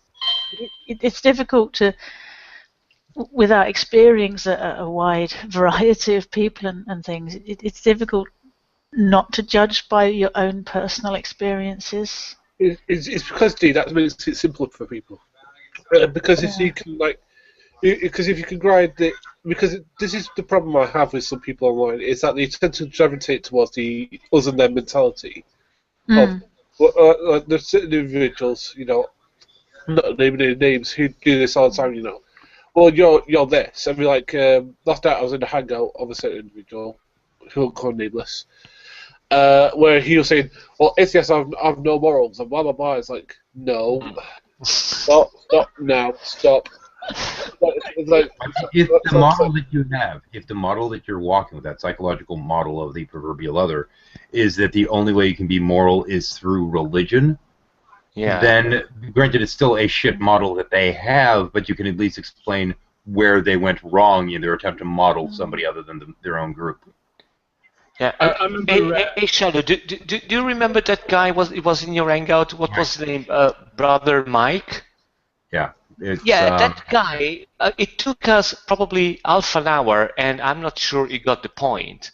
To talk him through the fact that not all atheists have got the same position on anything. You know, to him, atheism was exactly exactly what Christianity was to him. Something which he questions every time he's got to make a decision, and that's how the way. And it blew my mind. The guy was completely oblivious to the fact that it doesn't work like that. Now, what was even clear to me? We were talking in relation to this notion of being able to believe in things outside of naturalism. Yeah. And I went through, there are Buddhists, there are Hindus that don't regard a central necessary divine being the singular or any of this other stuff. Mm-hmm. There's spiritualism. There are all these different viewpoints. Jainism, I believe Shinto to a degree as well. Yeah. There are all these different viewpoints that don't have any kind of divinity involved. They have a notion of the spiritual, they have the notion of spirits, but no divinity, there's no God there.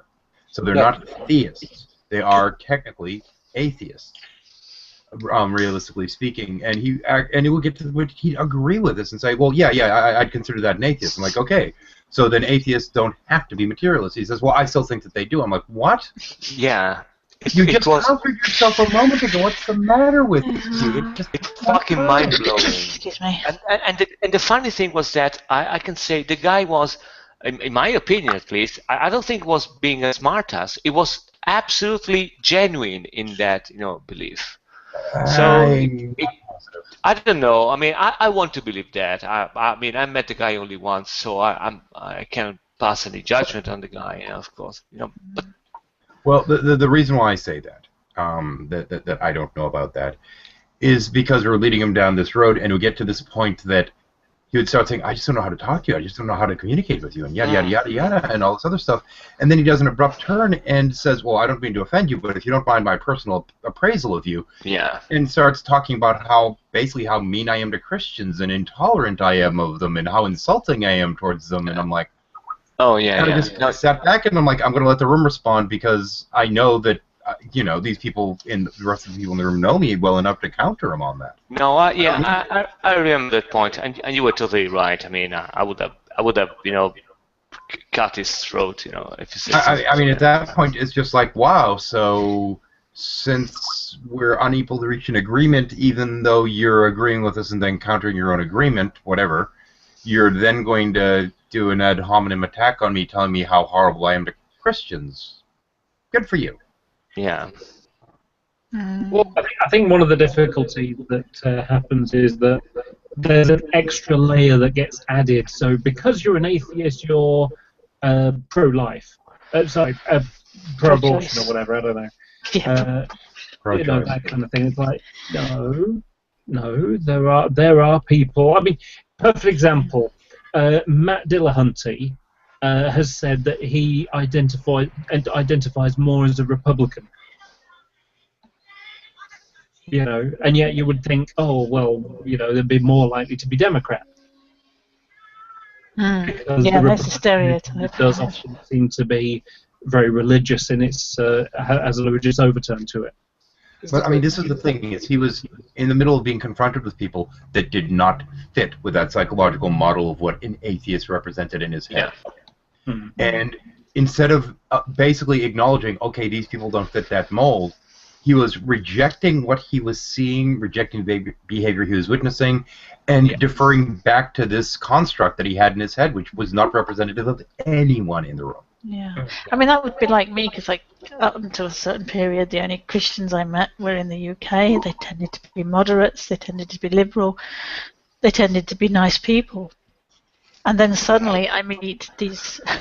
yeah, and then suddenly, and then we meet you, and yeah. No, but then I meet certain Christians on YouTube who are almost the opposite of my personal experience. It's like me sitting there going, well, no, you can't possibly be a Christian because these are the Christians I've met in real life and you're not like them. And on some but if they're sitting there telling me, if I'm saying like the Christians I've met think this, believe that, do this, do that, so therefore you must do it. And if they sit there and go, well, no, that's not how I am, I'm like, oh, okay, this is interesting. Let's learn something. No, you must fit my box. Yeah, not slam on the blinders, close the door, and lock it to make sure that no new information can get in. Yeah.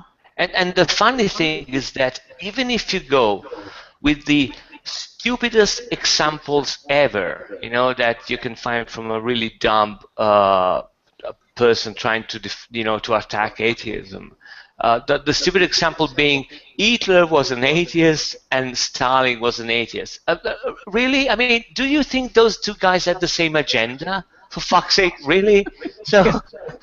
No, it's because Fabio. It's because like all the bad things that people who happen to be Christian have done in the past, and that's using the Christian community.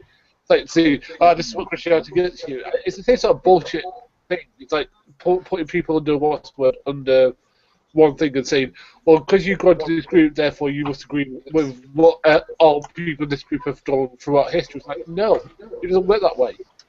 I'm me. I represent what I've done. I can't be held to blame that something was done, before I was born. There's nothing I could have done about it. What do you want me to do? Time travel? Oh yeah, I get what you're saying. The guilty by association, even if it's not something you directly associated with because you weren't born at the time. That is just. Crazy stuff. Actually, I think we're kind of lucky, Dee, because thanks to the moderate, nice Christians that we have in the UK, we didn't get online and realise that Christians are just assholes. Because if you want to go on the basis of the our enlarged community, if you want to call it that, that most of the Christians tend to be the crazy fundamentalist types. Well, I have to disagree with that to a degree. And the way that what I mean really is, there are loads of Christians online, and you'll never know they're Christian because they're just Christian. Yeah. The problem is that we have this very vocal group of wingnuts that just has to scream and yell from the rooftops, and after a while, those are the only voices you seem to hear. Mm. Yeah, I think that's part of the course for a lot of demographics, isn't it? It's like most of the feminists you hear tend to be those rad feminists that blame men for everything. Most of the MRAs you hear are the ones that blame feminists for everything, and most of the homosexuals that, especially if you're looking at the news, the ones that make the headlines are the very effeminate, flamboyant drama queen types. Yeah, I mean, if you want to be newsworthy, you have to be at least half off your rocker. Yeah, most of the football fans that you're aware of will be the ones that have caused violence. Yeah.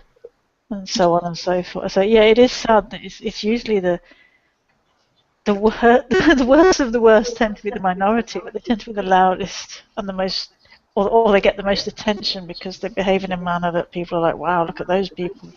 Yeah, I see exactly the same thing with the cycling community stuff, that I get involved with, that, there is a tendency for the cyclists to say, oh, these bloody drivers all the time, they're really dangerous. When you really get down to it, what they're actually saying is the 0.2% of complete idiots are the ones they remember. Yeah. And equally the same is the opposite way around. They always remember, the drivers remember the cyclists that were acting like idiots. Exactly. I'm a driver, Cliff. The thing is that the thing is that most cyclists, are very, professional. They keep to the cycle lane, they indicate and everything like that. But you get the odd, as you said, 2% who give you a bad name, and that's the one that people tend to know. They make legal terms to turn right in front of you, so you have to brake and stuff like that, and they're the ones who give you a bad name. Yeah, I've had that a couple of occasions where people on bikes have cut right across me as I'm turned onto a junction. I basically had to put on the super brakes.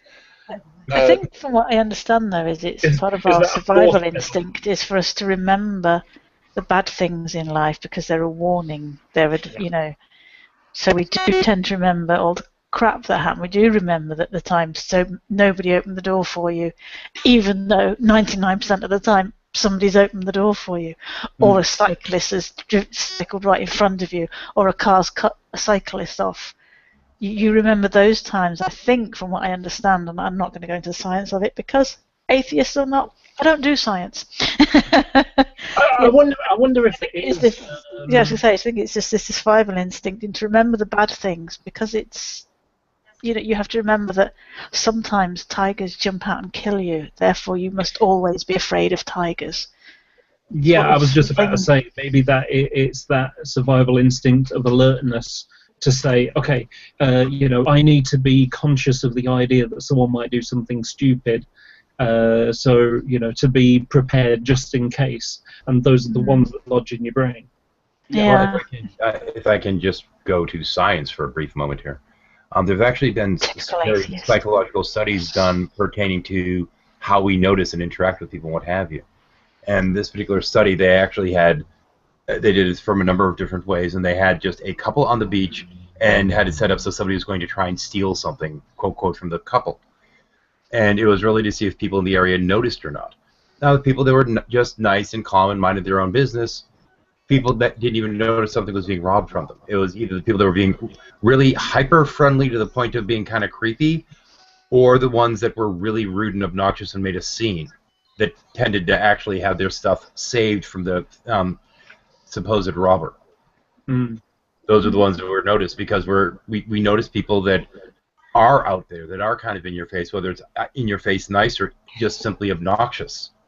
Yeah, I mean, but I'd like to think that most people online, do it on a case-by-case basis. I know that maybe what's word dreaming, but I mean, I think that most reasonable people online would not say that I'm in the same intellectual boat as G-Mans of the world and all that sort of stuff. I mean, there are certain individuals excuse me, I had a bit of a cough in my throat, who do make that claim, and there are certain Christians who do make the claim that all atheists are like, cult of Dusty and all that sort of stuff, And I but what I'm saying, but the point is that it's the people that are either incredibly obnoxious or super ridiculously nice, friendly, that tend to be the ones that people remember and notice.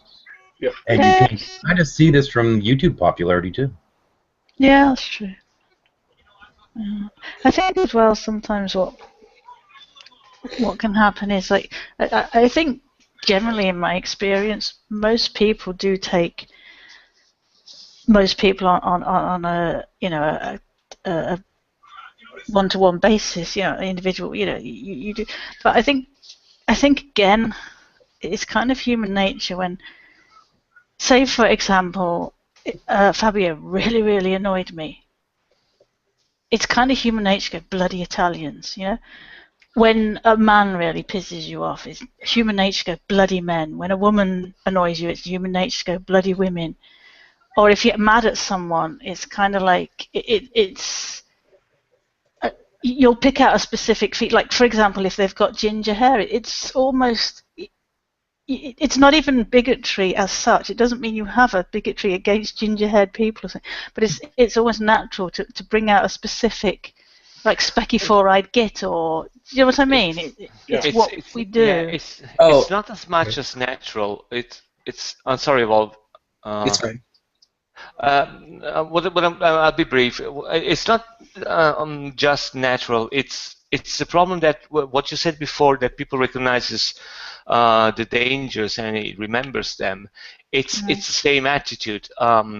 In order for us to, one of the way we function is that we have a system which kicks in when you're dealing with things, which kicks in immediately, and this is the effortless system. It's the one which allows you to recognize immediate dangers. Now, in order for that to work, you got to make the simplest connections ever. So that makes sense. When you say, bloody Italians, it's because your brain is trying to make a connection, which is the simplest one for you to remember. Now, the problem is that people don't don't make the step two. So they don't use the second system, which is the one which allows you to elaborate, things. But yeah. Oh yeah, good point. Go on, Evolve, quick. All right. So the thing with the bigotry with gingers and stuff is, I live in a place in America where very few black people are, like in Montana. So like there's maybe 5 black people out of 1,000 kids at my school, and so it's kind of like I notice them, and I don't mean to stare, but it's just something that's noticeable to me. And another thing with memory is that I'm trying to learn Swedish right now, and so I use this thing, a memory trick to memorize words. Have you ever heard of a memory palace? Yeah. All right, so I'm trying to use that to memorize words, basically where you make the raunchiest memories in your own mind, and you learn words through that. Yeah.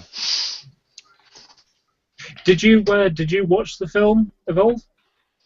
No, I didn't. I got the flu actually, so. You knew it was going on, and you've had a week.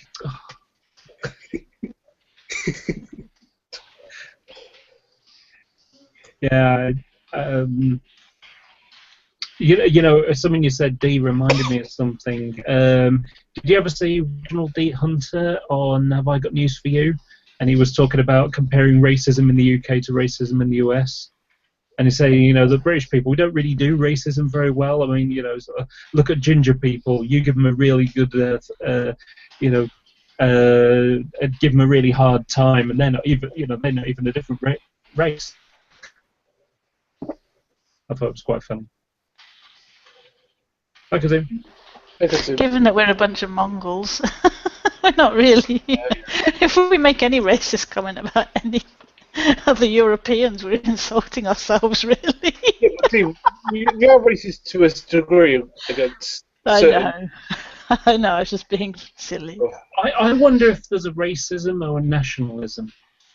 No, because like people do say the P word a lot, and people do use it against travellers, shall we say?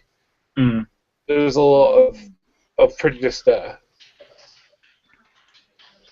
The sad thing about it is that goes back to the 60s when, there was racism around, and, there'd be like, someone comes over from, let's say, the West Indies or something like that, and they're looking for somewhere to stay. And, all the boarding houses have all got no blacks, no Irish, no dogs, and so they hear there's word that's somewhere on the other side of town that they're taking people in, and then the people that have taken them in find actually these people are very nice after all. So their neighbours open the doors and have other people, and so you end up with a little community. And then as a result, those people retire, they move out or something, and the people buy those properties, and they tend to be from that ethnic community. So we've now got clusters of different groups. In the town where I live, we've got a Pakistani community, we've got a Hindu community.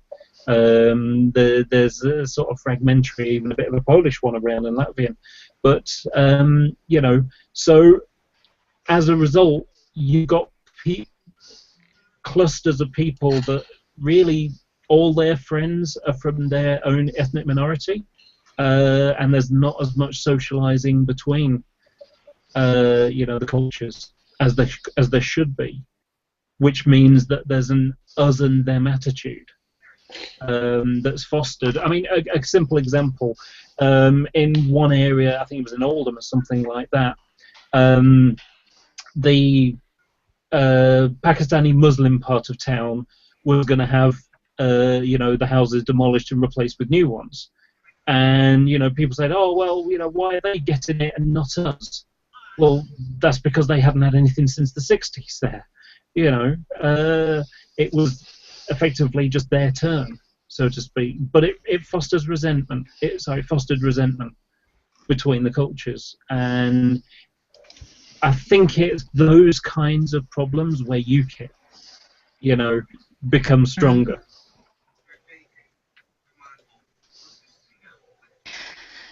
Yeah, I mean, as well, sort of nationalism tends to be more prevalent when we're going through, we as in the whole world, not just England, not that Britain, sorry, typical racist English person, forgetting the rest of the UK.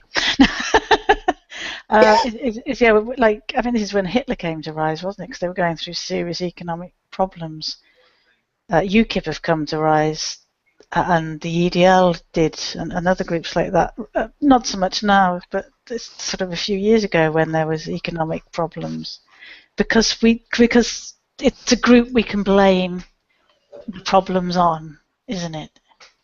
Yeah.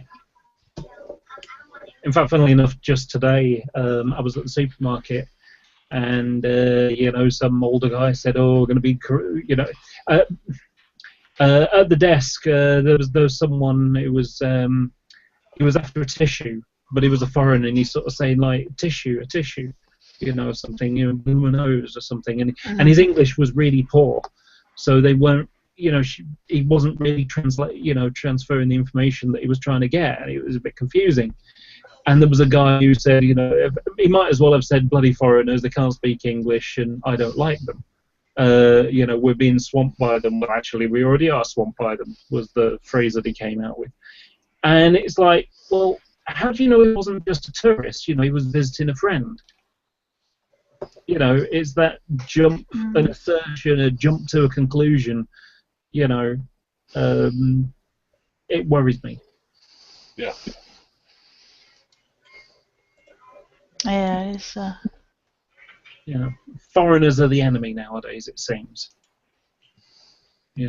I have a feeling that UKIP might get as many as 20 seats in the next election. I think it'll be more, to be honest with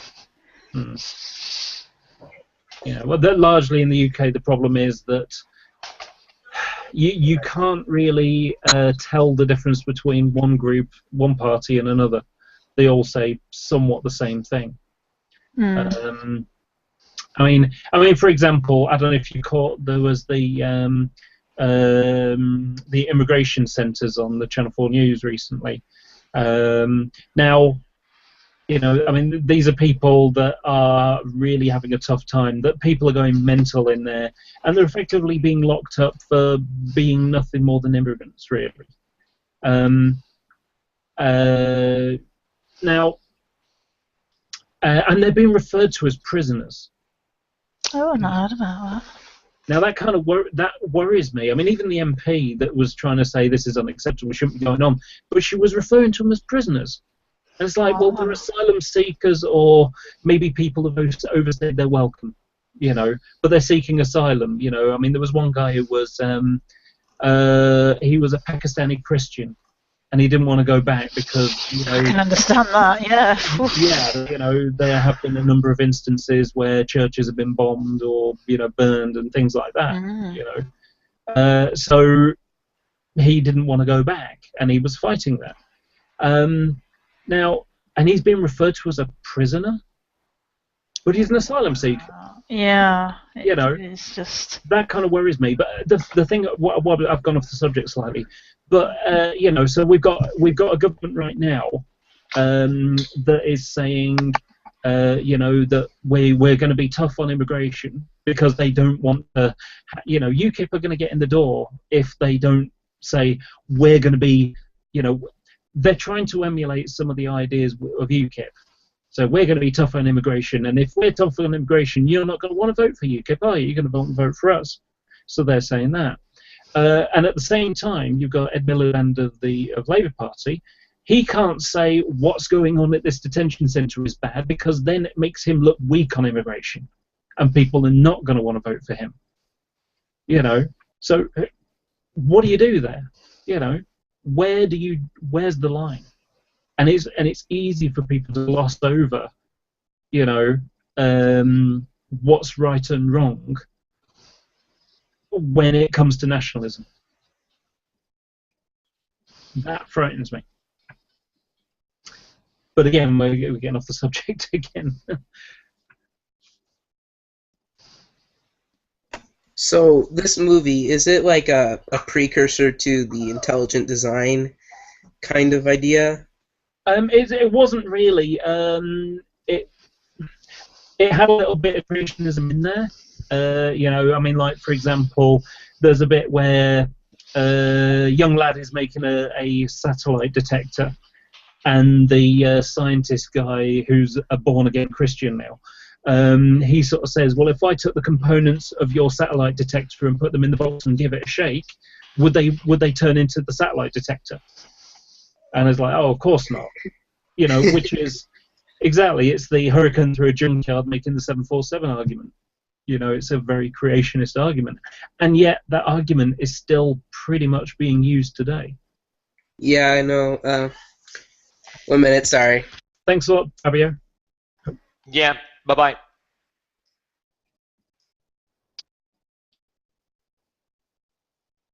So yeah, it was a bit of a poor argument, to be honest. But there were a whole bunch of them. Most of it, we've covered quite a lot of it in the bit before you joined. In a nutshell, it was a brother and sister. I don't know what they're about, 16 or 18. I don't know. Oh, he's going. 16. And he's going. Okay, he just said he'll be right back, so there's not really much point in explaining it if he's not here. Yeah. God, I don't know. Right? What did I miss? So we're just talking about. The annoying thing about it is I need to go for a wee. Once you've got a couple of people talking, it leaves me the opportunity to go. Yeah, I know what you mean. Actually, I've been there. Gary, talk to Dee for a minute. Back in mode. Yeah. I was about to explain to Evolve Knowledge what the film was that we just watched, but unfortunately he's just left. So, well, he just put in the sidebar that he'd be right back. So. Explain to Evolve and Kazim what it was. Well, Evolve just said he'd be right back, so it's a bit pointless explaining it until he's actually back. So. I gotta get you on a side anyway at some point, D. Sorry? I need to get you on an aside at some point anyway. I still need to get a soundbite from you. Oh, right. Yeah. You'll have to remind me. One word said 3 times. You don't remember it? I do. No. I mean, you'll have to remind me to do it. Okay, I'll remind you. Like it a more convenient. Yes. Beetlejuice. No, that's not that. Or for it to be less stilted, you'll have to coerce me without me realizing to actually say what it is you want me to say. I've spent months trying, D. I don't think we've been in a hangout for a while together, have we? No, not recently, no. I haven't been running shuffles late enough. Yeah. I know sometimes when I've got up in the morning I've missed the shuffle. I know it's usually too late for me to come to it, unfortunately. Otherwise I would. No, I'm going to sneak out now. Because I've got to go after Keel. Hello, everybody. How are you? Hey, everybody. Hello. Oh, no, shadow that dropped. Did you Oh, I'm so glad that there was a hangout with some intelligent people. I think you've got the wrong one, darling. Oh, darn. Who was it that he said he wanted to go Keeled? Keel? I don't know what he said. I was just being polite and not just.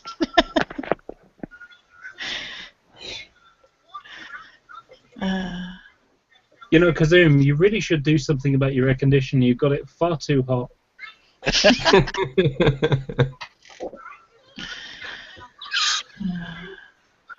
He's trying to tempt us all. Tuggle, did you see any of the early part of the hangout at all? What's that? I'm sorry? Did you see any of the early part of the hangout? We were the point of this is to it was a film review we were doing. Oh, I'm sorry. Yeah, I just crashed your party. I had no idea what it was about. As a matter of fact, I thought it just popped up. I thought it was just available. I think we've pretty much drifted off subject. Yeah, film review for what exactly?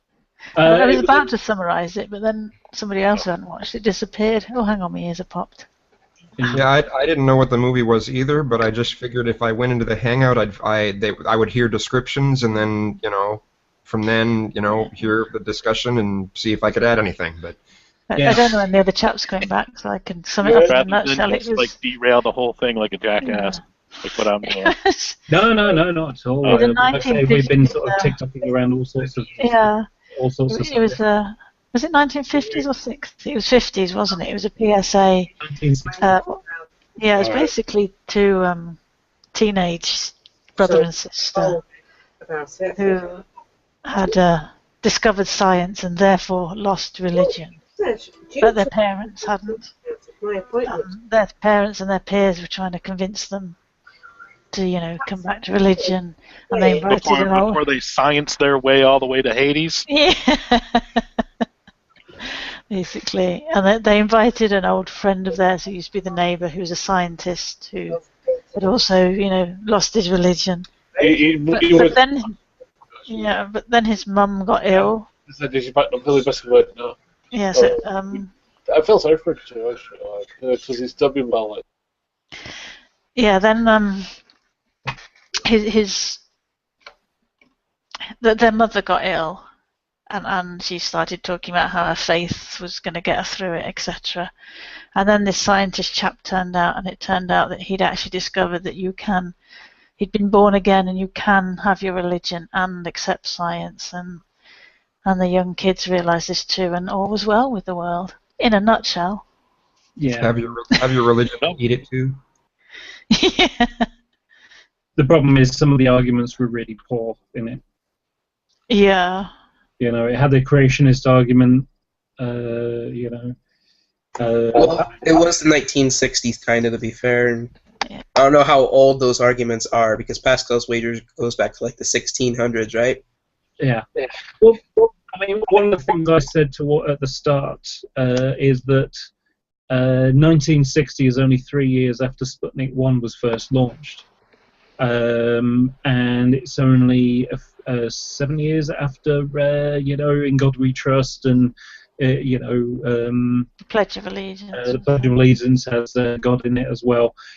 So, and that was a chunk of sort of separating America from the enemy, communism and those heathens back in Russia. And the Eastern Bloc and so on. So I think there's an element of that in there that mustn't be forgotten, mustn't be ignored, rather. Mm. Well, it sounds like a good one. What was it called? Is that Rejecting Christianity, Teenage Conflict. Almost sounds like an after-school special. Here's a link to a YouTube video of it. I guess it's on YouTube. Yeah. Yeah, that's right. Well, that's what we reviewed first. Well, I do think it's possible for a person to hold on to their religious beliefs and be have some intellectual integrity. As far as science goes. I bumped into it. I mean, it depends on how you particularly view the role of science and religion. Typically, the atmosphere has been that religion and science are enemies, and over the hundreds of years, religion has been fighting in a fighting retreat from the progress of science, which I don't think is entirely accurate, obviously religions have been changing to accommodate new evidence coming out and stuff like that, and they tend to resist that change, but they are malleable.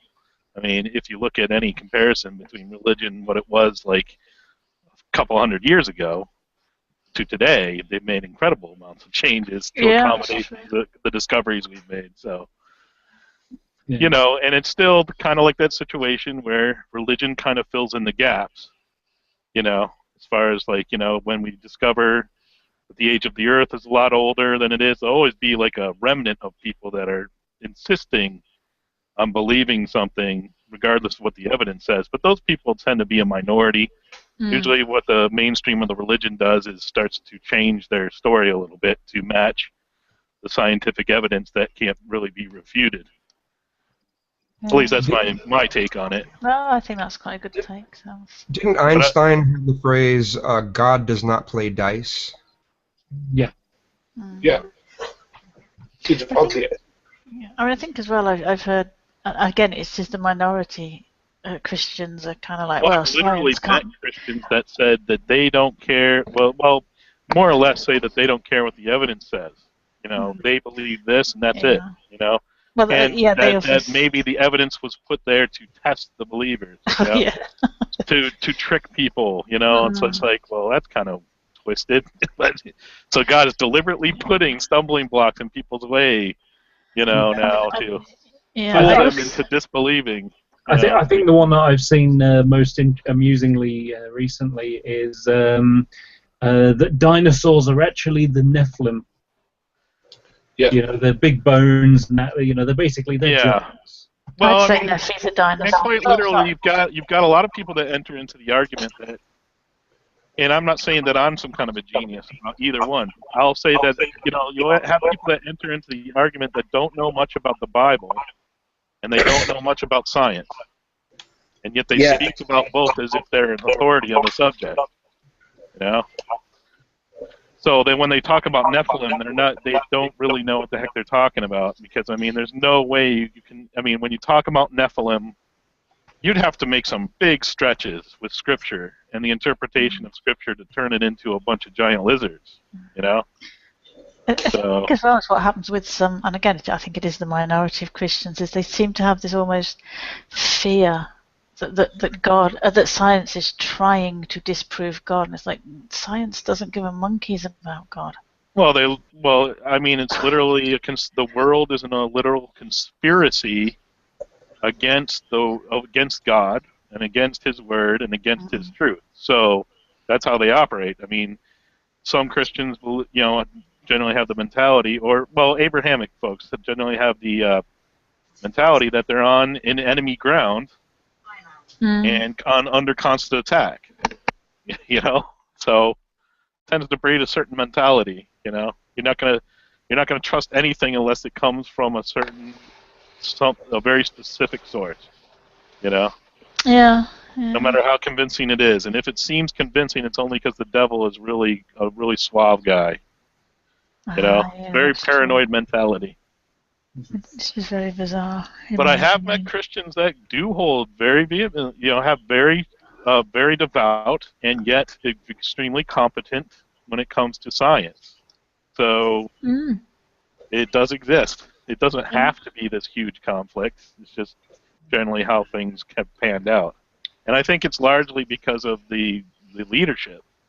The people who have led the dialogue have kind of made it into this kind of caustic environment, so a lot of very scientifically minded atheists have been very caustic in how they've approached religion, and of course the religious, especially in the United States, have been extremely bombastic, and Yeah, I think you're right there. Yeah, so it's really formed the dialogue to be what it is today, and it didn't necessarily have to be that way. I think there'll always be room for religion. And it's not going to go away. No, and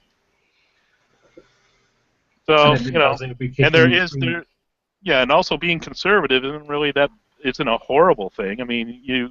Sometimes you do want to kind of hold back the tide of change. It's not all change isn't good, so there is room for that. What do you think's best? He beat me to it. Anyway, blah blah blah blah blah blah. No. I agree with what you're saying there. It is. But it sounded like an interesting movie because it kind of touched on that. It probably came to kind of a goofy conclusion, but from what you guys said, but half-baked one.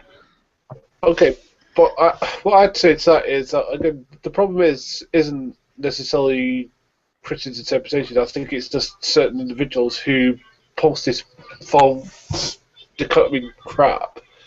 And that's what they feed off, because again, if they can get people, like for example, people like Kent Hovind and the Eric Hovins of the world, they live off this false dichotomy stuff. I would even say Richard Dawkins does to some point, because and because if you can post this false, then again, how can you be a believer if you accept science? How can you be a non-believer if you don't accept science? It's just so crap.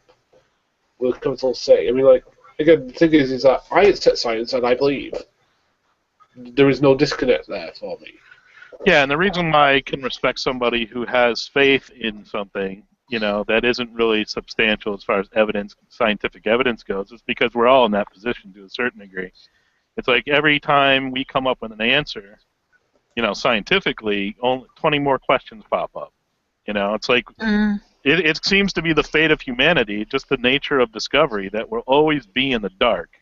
There are more questions than answers. Yeah, we'll always be in the dark. There'll always be more to discover. You know, the more we do discover, the more we realize we don't know. And, you know, it seems like, you know, just our awareness of how much we don't know just increases as we go along. Yeah. So that being the nature, human beings are really uncomfortable with not knowing things. So, you know, there'll always be that propensity to try to come up with answers prematurely. You know, and religion does a very good job of providing those answers prematurely before we have the facts, before we have any evidence. It's not just knowing answers, but asking questions. You know, we ask questions and then try to find an answer. So it's not just an answer to a question leads to another question. Yeah, Sometimes but just because the human tendency to be very uncomfortable not knowing, you know, will always produce that jump to conclusions, and always will produce that desire to have some kind of explanation in place. Fill in the gaps. You know, yeah, fill in the gaps, because it's a very psychologically uncomfortable position to not know. You know, we always want to kind of have what we imagine to be the loose ends tied up. You know. Okay. Well, it's something that Gary sort of said a moment ago, isn't it? Because you know, you look at the Dawkins-Hovind kind of thing, where, you know, here's scientific evidence. And so Dawkins will say, there's scientific evidence, therefore no God. And the Hovinds will look at it and they'll say, there's scientific evidence, therefore Jesus. Yeah. Yeah. Yeah, and my position is it's not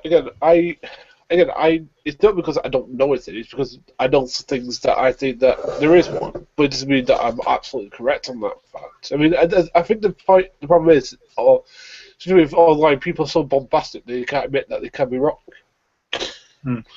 I mean, I'm willing to admit now that I can be wrong, and I have been wrong in the past, and, you know, I could be in the future. Again, I could be wrong. And also my views and the way I view the world is open to change. You know, if I'm presented with evidence, you know, that's contrary to what I've believed up to this point, and it's actual evidence, yeah, I'm perfectly willing to change my worldview to accommodate the evidence that's been placed in front of me. You know, so or even a good convincing argument. You don't. A good depending on what the subject is, you don't necessarily. Yeah, you're open, and it's not like you're a total gullible idiot, but hopefully you have some discernment. Yeah. But at the same time, you are not so rigid in your thinking that, you know, when you're presented with a convincing argument or evidence, that you're not willing to consider it and actually, you know, go back and rethink things. Yeah. You know, and change. Something 10 years ago, more in fact, I was kind of interested in the 9/11 truther kind of stuff. And one of the truther claims, you know, that you know, the plane that crashed in the field, and you know, sort of like, oh well, there's a problem there because debris was found, you know, 6 miles away. And of course, you know, if you know anything about plane crashes, if a plane crashes into the ground, usually the debris will be in a small area, whereas if it's destroyed in the air, it will scatter over a much wider space. And when I sort of saw that debris had been found 6 miles away from the crash site, I'm not a truther, but my mind went, okay, what I think has probably happened there is that the government, you know, the US government has said, right, okay, you know, there's a plane, it's been hijacked, shoot it down. And that, you know, the story of, you know, the passengers taking over the plane, it's a convenient way to say, you know, well, we didn't shoot it down, we can say that happened because, you know, that sounds, you know, you're not going to... Less like we killed our own people. Exactly, you know. Well, I heard that. And that's I thought a story that would be a possibility, but it's also a possibility that the truthers are not being completely honest, or the information isn't good. Yeah, well, what happened was I looked into it, And what had happened was, if you imagine the plane crashed there, and over here was a lake, and that the fireball had lifted up some light debris, some papers and foam and little bits like that, and it had gone in the lake and gone on the other side of the lake because of the wind, and that a reporter said it was 6 miles away because she used MapQuest, and it basically it was a road that drove all the way around the lake. So in order to get to the site of the papers and debris. Yeah, because that's another thing. It's like, okay, what qualifies as debris? Number one. Are we talking about papers fluttering everywhere, or what are we talking about? And, so she's talking about road travel when it's actually as the crow flies. Sometimes it doesn't necessarily have to be a lie. A mile and a bit. Yeah, it doesn't necessarily have to be a lie, but it can be not the full information. It's not the full story. Yeah, so it's like 1.5 miles away, but because she didn't have a boat, she had a car. Yeah. It was 6 miles away. Yeah. So, like I say, I basically took the evidence, and if you take it at face value, you know, you can say, okay, well, that sounds like the plane was shot down. You know, so it's not like a conspiracy as a defense posture, because you never know where it's going to hit. Is it going to hit the White House? Is it going to hit the Senate building? Is it going to go into a mall or a housing estate or something? Who knows? You know, best to minimize the damage. You can understand the choice, as horrific as it is, but upon looking on it, you find that actually it's purely innocent plane crashes, thanks to the passengers taking over, and you know, it's just a misunderstanding of the evidence. But again, I mean, given the first information you had, it was logical for you to say this is probably what happened. Yeah, and you know when you're presented with more evidence, you can know that with people already having kind of a bias against the government, you know, if they're starting off with that, you know, they don't really take. It's not really going to take much for them to. You know, you're just going to give them that little tidbit of information, and they'll run with it. You know, it's just like, oh, there was debris 6 miles away from the plane crash. Yep, government did it. That's it. Yeah. Then when they're presented with new evidence, they'll go, "Oh, that's just made up. That's not the truth." That's just. I'm going to ignore that. It's inconvenient for my theory. Yeah, people end up believing what they want to believe. So there was a funny one. There's a funny one, which is the no planes argument. So the Twin Towers weren't hit by planes; they were dubbed in by the TV. Yeah. And you know, but then you point out, well, what about the hundreds of thousands of New Yorkers who saw planes? What about that then? The collective illusion or delusion. I don't know. Well, no, the current argument is holographic planes. Oh. Yeah. I think it'd be better if they just said chemtrails. Yeah, it's just like what's more. Yeah, it's just in that case, it's just like what's more probable that they did all these elaborate special effects for it that fooled thousands upon thousands of people in New York City, in the streets of New York City, or planes actually did go into freaking towers.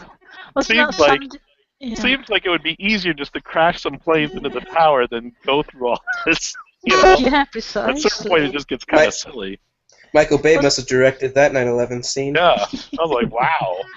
It's like that Sandy shootings, weren't people claiming that the people on scene were actors? Yeah. And why? There's actually something going through the courts at the moment.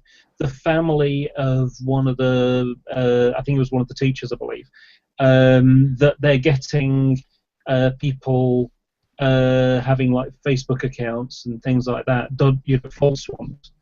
And they're just using it to say this is a load of nonsense, and and that you're lying and things like that, and she's not really dead, and those sorts of things. And for a family that's lost, good grief, so what they're actually doing is trying to get her name copyrighted.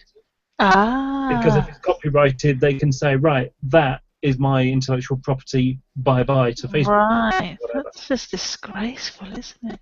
Yeah. I just think when somebody comes up with a conspiracy theory, my first question, oddly enough, I was talking about this in another hangout earlier today, the first question is like, for what end? Why? I don't know, it seems to me that people, I I don't know what psychologically is going on, but I think it has a lot to do with the kind of technological era that we're in, where people just seem to, I guess because they're taking in a lot of their information online, and I'm not saying that that's a horrible thing, but it seems like there's some kind of disconnect where people just, I don't know, like whatever information they're getting, they're trying to discern it, but they're doing it in some weird, dysfunctional ways. Because we are literally living in a day and age where you're bombarded with all kinds of information, you know, and most of it is probably not accurate, you know, so you have to actually do some discerning, you know, I mean, you have to actually kind of think about it critically, and we're dealing with a lot of population that well, this is just my opinion, haven't been trained since childhood to be using a lot of critical thinking. I mean, we were kind of schooled in a completely different way. You know, we were kind of like, you don't critically think necessarily. You just kind of like learn what how to spell properly. You learn what the correct answer is to the math problem. Blah blah blah blah blah. But you're not really we're not really encouraged to critically think. You're taught by lots of the institutions like schools and churches that we've been kind of indoctrinated into. And I just don't think people know what to do with all this information. They're completely dysfunctional in trying to filter it. So. Yeah, well, one of the I think the big difference is thanks to social media, that you can have, years ago you could have a very small group of people who thought some crazy idea. The anti-vaxxers, good example, anti-vaxxers. Yeah. So, a handful of people, some of them maybe even know each other from some reason or another, so it might be a notice in a newspaper or something, that cluster up or something like that.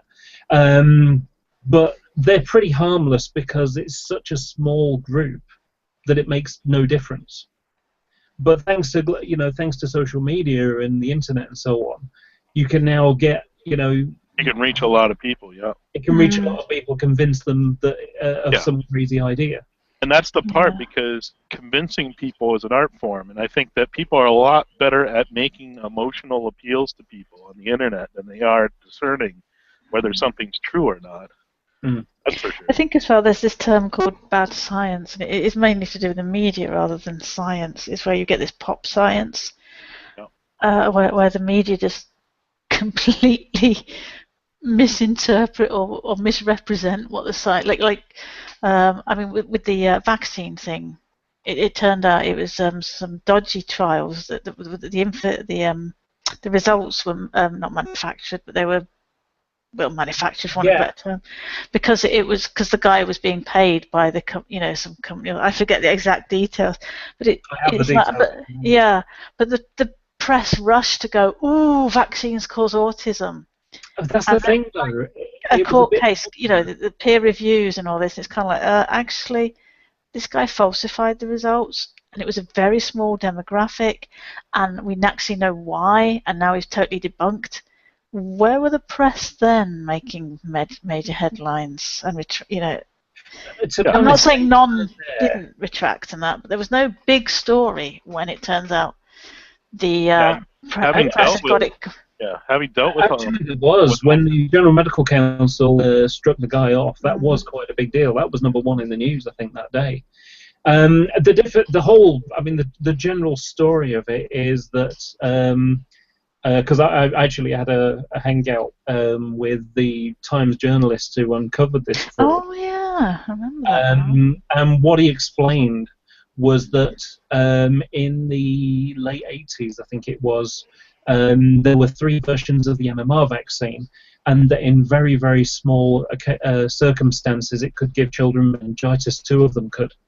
So they ditched that one, and the mother of one of these meningitis victims got her real estate lawyer to sue somebody, and it didn't really work out. But that lawyer, 10 years later or whatever it was, basically, and a bunch of other lawyers teamed up and hired Andrew Wakefield. That's the guy. I can't think of his name. Yeah. Yeah, to perpetuate it. And Right. what the fraud of it is, even if you exclude doing biopsies on, children without actually telling the parents what they were really doing. They said it was just going to be some some basic, samples, but they were actually doing significant biopsies, like proper surgery, effectively, Oh, on children's guts.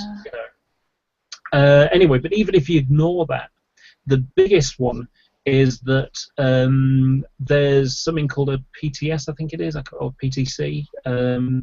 Thing, and what it is basically you take a sample and you multiply it by warming it up, so it increases the amount, so 1 becomes 2, and it's. Oh right, yeah.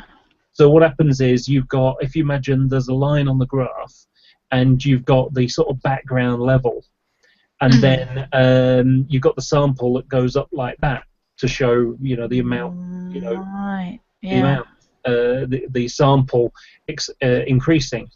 Well, what he did was he lowered the threshold so that the background stuff would show a positive reading. Ah, right. Yeah, I knew So he'd sort of and the done way to something. describe it is, imagine the council have a meter that says, noise from a club, too loud, so there's too loud, there's too low, or there's acceptable, There's under there's the, too yeah. loud, and they basically say, right, what we're going to do is we're just going to drop the threshold so that we can, normal stuff is too loud.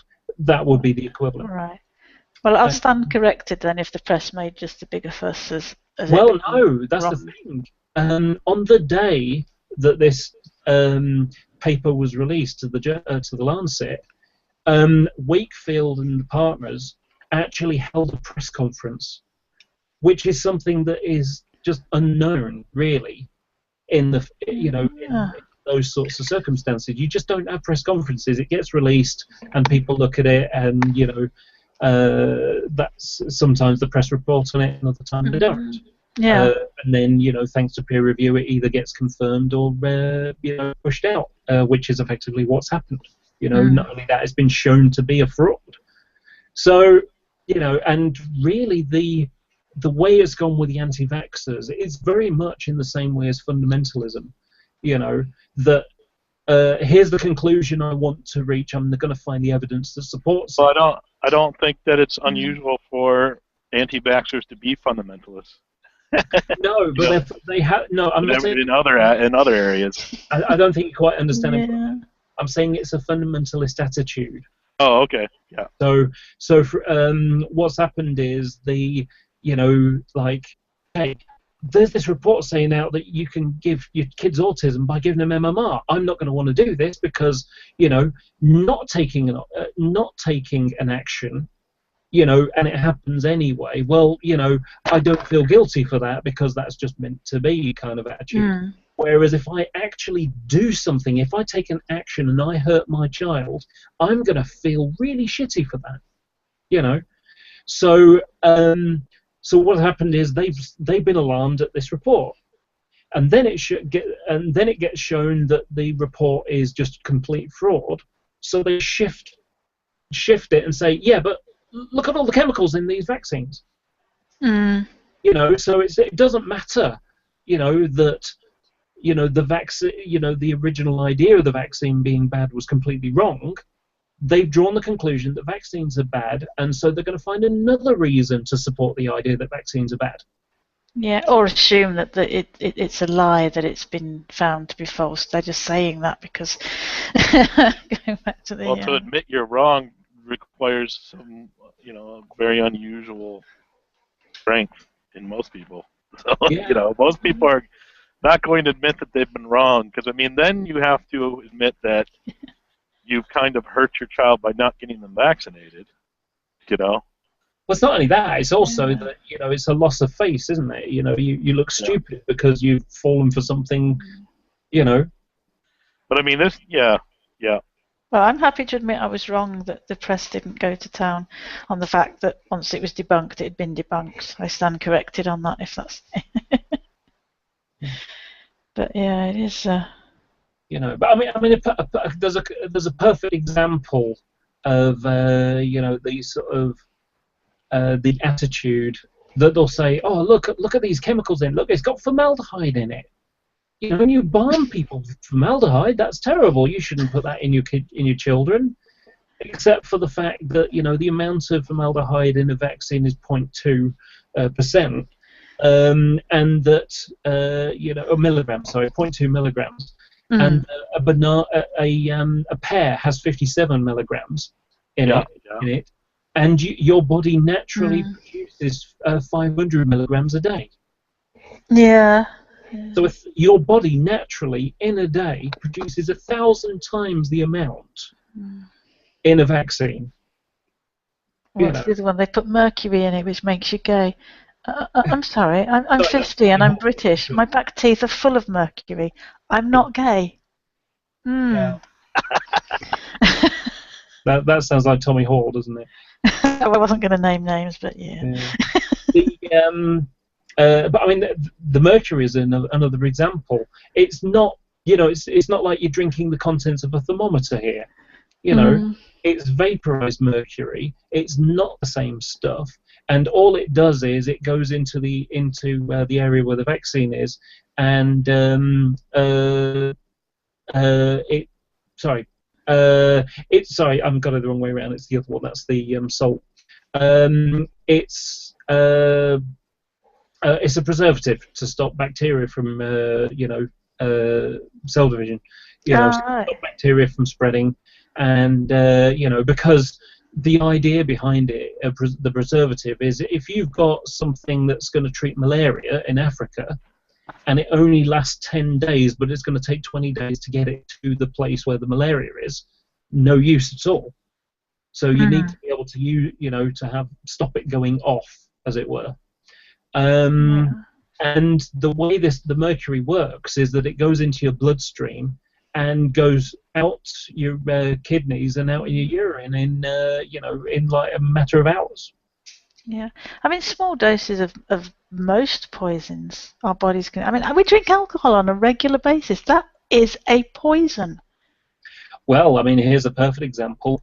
A lot of the soccer mums, I don't know, whatever, you know, a lot of the anti-vaxxers are actually well-read, university graduates. Yeah, that is the scary. Yeah. I wonder how many of those have had Botox. Yeah, that's true. I mean, don't get me wrong. I'm not advocating everybody go and gulp some poison because your body will deal with it. Obviously, some poisons, even in the smallest amounts, are going to be, far more dangerous than alcohol. Or some of it has to do with the psychological effects of having a child with autism, because a lot of, I actually work with people who have autism, and dealing with the parents, I can say there's typically a lot of psychological stuff that the parents are going through, and guilt is one of them. And then the displacement of guilt, because they want to. I mean, it's I don't know. It tends to be a pattern that people go through because for whatever reason, they seem to exhibit guilt for having a child that has these issues, like they did something wrong, and to kind of displace. And this is just my perception. Then to displace that guilt, they try to find something else to blame. Yeah, I would imagine it's quite common amongst a lot of parents with a child with any sort of disability. Not only that, but it's also the burden of having a child, especially if they have a really bad case of autism. And they're never going to be independent, and they're going to constantly need 24-hour, care. Yeah. And you can imagine after 30 years, and your child is no longer a child and still needs 24-hour care, that this is a heavy burden on a parent, quite a bit.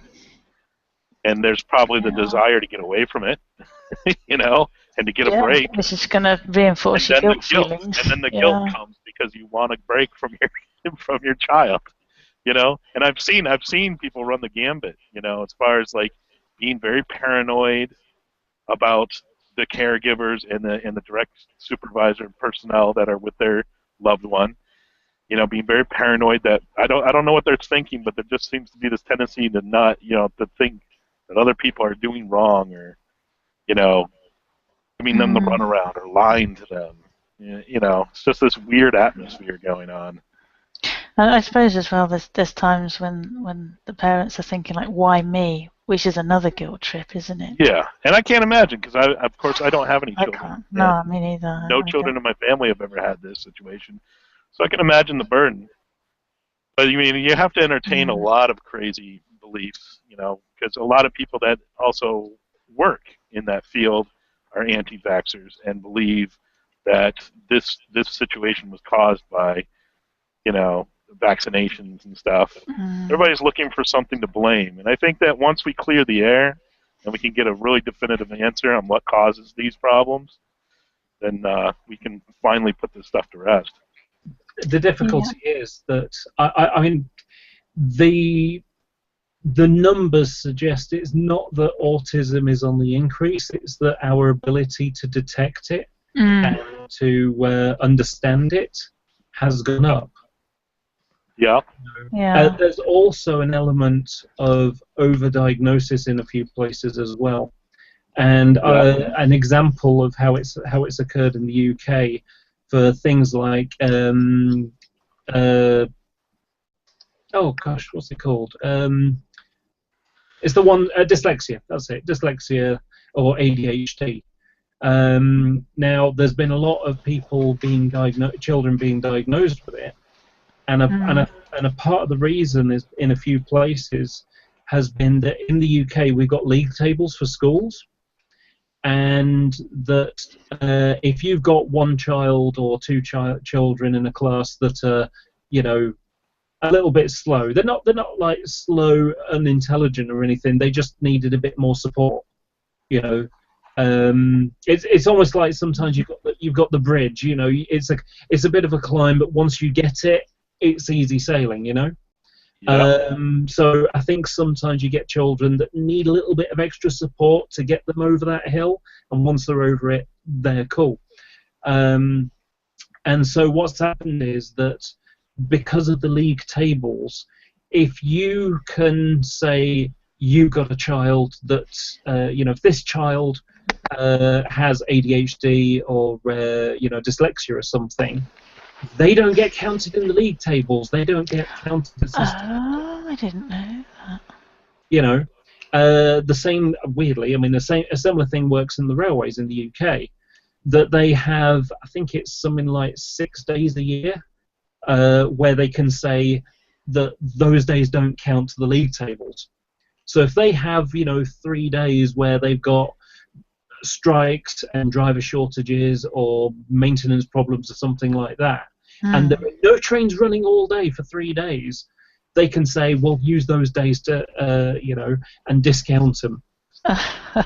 And so they can then say, that our trains have been running 88% of, punctuality, when, they were for most of the time, but the 3 days they didn't work at all. Right, yeah. So it's a statistical thing, and it makes you wonder how many children have been diagnosed just to cover. Yeah. Yeah. What's that expression? There's lies, damn lies, and statistics. Yeah. I think, and not only that, it also affects the kids as well. Because I used to run a war games club. And you get a book, a codex it's called, which has your rules for your army, and then you've got the main rules themselves. And this kid, he never really read his codex, and he just he said one day, "Oh, I've got ADHD," and it's like, no, never let your disability stop you from trying. Don't let it be an excuse. For example, I've got Asperger's. Okay. So I've got, there are times when I don't pick up people's, the body language, someone saying they've got something better to do than talk to you all day, kind of thing. I may miss those social signs. Now, I can say, okay, I'll just pass it off as, it's just that's what I'm like. Or I can use that knowledge and think, okay, I'm going to try and concentrate on someone's body language to help me pick up those signs. This is where I'm deficient. This is where I need to, try harder. Yeah. Yeah. Rather than let it become a crutch. Exactly. Right? Yeah, which can happen. Yeah, I've seen that happen more with somebody I know who had ADHD, and it was kind of like, everything that they did is, it's kind of, well, I've got ADHD, it's not my fault. I've got ADHD, it's not my fault. And I'm like, do you know, I'm willing to make certain allowances. Yeah. But part of this is your personality. You are, in fact, an arsehole, and that's not due to your ADHD. That's due to the fact that you're an arsehole. And I think it really has ADHD. Yeah. Oddly enough, it actually made him a lot better, because I think he kind of thought, oh, wow, somebody's actually not. Well, yeah, this person's going to things. actually hold me accountable. Yeah, it's like I will allow certain things due to your learning difficulties, but I'm not allowing your personality. I'm not excusing your personality. Yeah. Of being an arsehole. And he was kind of like, yeah, the A in ADHD, whoops. I don't think that stands for asshole. Yeah. But yeah, his personality improved after that, to be honest. Yeah, I imagine. Now he's just a bit of an arsehole instead of a complete arsehole. But yeah, I think a lot of people had tippy-toed around him because of his ADHD. I had, and I say there are some areas where I could let certain things slide because I realised, he had ADHD. He was, I work with one unfortunate young man who, due to his epileptic fits, he not only is autistic, but he is also almost entirely blind.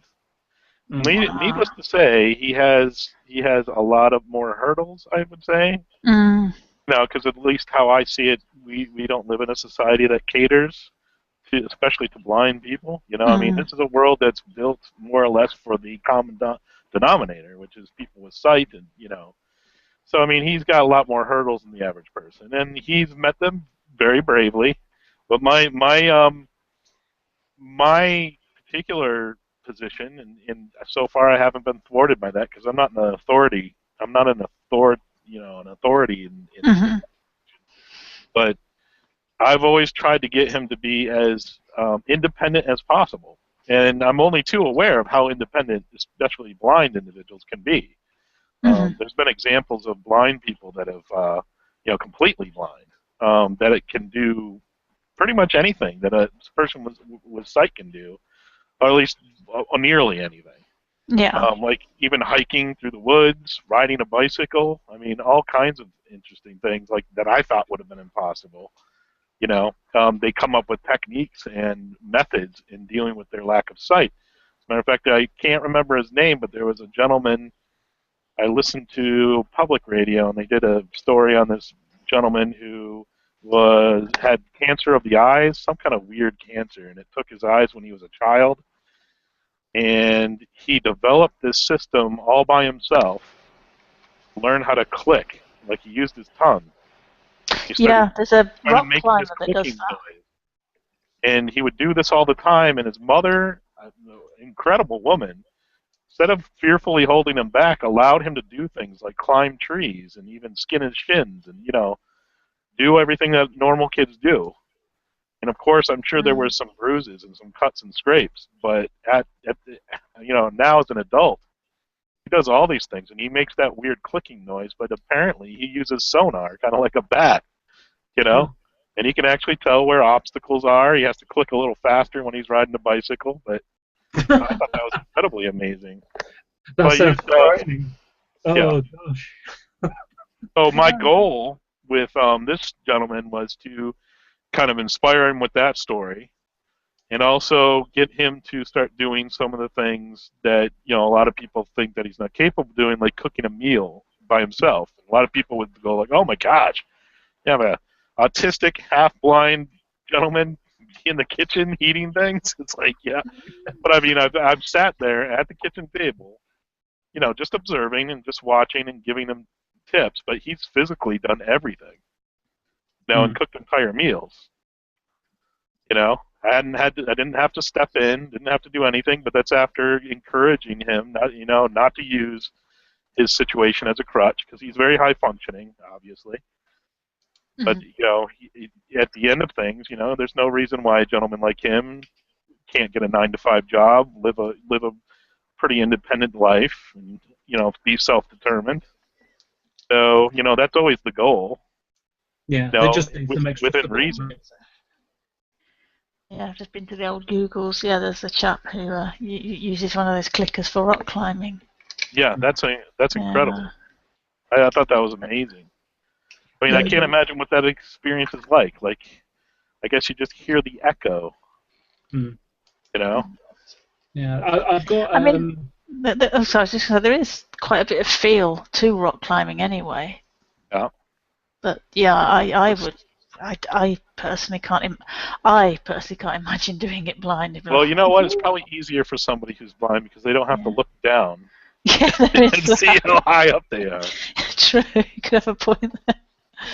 Because a blind person probably isn't afraid of heights because they don't even realize how high they are. Could be. The amusing thing about it is, though, I live in a block of flats, and there have been times where the electric has gone off, and I've had to find the way in the dark, and I'm actually very good at doing it because as long as you have the room memorized to a certain distance, familiar to you. Yeah, that's right. I know how many steps it's going to be to get to the door where the meter is. I've had that happen to me as well. I was in the basement and had the lights go off, and it was at night. There was, it's a dark night too, and I'm telling you, not even a hint of light. They actually recommend initially, it's really disconcerting because you don't know where to move or what to do, but then you start thinking about how you start mapping out the room in your mind. Okay, this is a room I'm very familiar with. I know where everything is. Yeah. And I went to a drawer and found a flashlight that I knew was in there. Of course, that takes some organization as well. But, once you calm down and kind of think about, and start mapping out the room in your mind and everything is where it's supposed to be, not really that big of a problem. I'd actually like to try the clicking thing sometime. Yeah. Even if I'm not blind. They actually recommend that, if you wake up in the middle of the night and there's somebody who's broken into your house, that they say the last thing you should do is put the lights on because you know your house, the burglar doesn't. Well, hopefully doesn't, Yeah, that seems rather clever, yes. Because, once you turn the lights on, they know that where you are and everything. Yeah. So you know whether there's a... whether there's a coffee table in the middle of the floor or not, or where your chest of drawers or your bookcase is. I'd rather make a creepy clicking sound as I move through the house in the dark.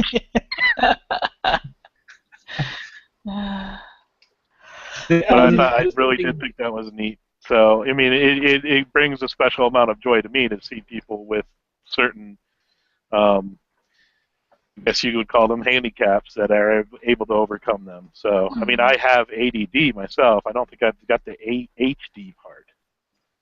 I don't think I was ever hyperactive, like running around crazy. But I definitely have a very short attention span, so which over the years has learned to deal with it and get medicated and whatever. And I had to take, I had to get some special attention in school. However, I learned to deal with it, so, it's kind of my way, what I do now is kind of like paying it forward a little bit. Good. Because, to me, and I could be wrong about this, people just have different brain types, just like some people are left-handed, some people are right-handed. Some people have O+ and O- or, A- blood. I think there's actually different brain types, so I just think that when we're talking about ADD people and different ways people learn, and sometimes they have trouble in public school, because I think that, of course, just like anything else, public school is made to accommodate the common denominator, the majority. Oh yeah. Yeah. So majority of below or above have average. a certain brain style, a certain way of taking in information and retaining it. So obviously, our public schools are going to cater to that, and it doesn't work for everybody. Because the intelligence is there for a lot of ADD people. The intelligence level is there, but they're just not able to learn that way. So in other environments, under certain attention, I was able to excel a lot faster than the average student. So it just required a completely alternative way of learning. That's all. Yeah. There's a couple of instances I can think of where blind or partially sighted people are helped by certain things. I mean, all the trains in the UK, the doors have to be painted a different colour, a contrasting colour, so that partially sighted people can find where they are. Yeah, if they're not entirely blind, yeah. Because, I mean, you have to make everything very high contrast. Yeah. Another one, which I'll screen share, in the UK, the Pelican crossings, where you press the button to cross the road. If you look up here, there's a yellow strip here. And under that yellow strip, there's a cone underneath. And when the lights are green, the cone spins. And so what it does is it tells blind people or partially sighted people that it's safe to cross. Because effectively there's two types of lights. There are the beeping lights, they go dee-dee-dee to tell people it's safe to cross. Or you've got these ones that don't beep, but they do spin. Well, there you go. I never knew that. I only found out because I've got a friend who's partially sighted, and I saw her walking. I watch her walking home because she's very independent. So I'm watching out the window, watching her going home. She was coming to see me actually, and I'm watching her. And every time she was coming up to the light, she's holding on to the box. Thinking, why are you holding on to the button for? You don't have to hold the button down. You just have to press it and wait for it to go. And she said, no, it's got a cone underneath. You can, and so that's how I learned. But on the other side, her life has been made difficult. She's the same age as me. She's 40, but she's 40. I'm 41 now. Anyway, and she wanted to get into. She's partially sighted, and she's got some learning difficulties. She has a premature birth, so she's, horrible to say it, not as smart as most of us, I suppose you could say. She's got these learning difficulties, so she struggles to comprehend something sometimes. But she can live on her own. She can pay the bills and get the food in, and clean the house and bathe herself and wash herself and all those sorts of things. She can do everything we can do, so she's fine. Now, she struggled to find employment because people listen to her speech and it does sound like she's disabled. Her language is a bit limited. I could show her pictures of all sorts of things and she'll just say, that's nice, that's nice, that's nice, because her vocabulary is limited because of the learning difficulties she's had, and they focused more on the lifestyle than they have the education. So,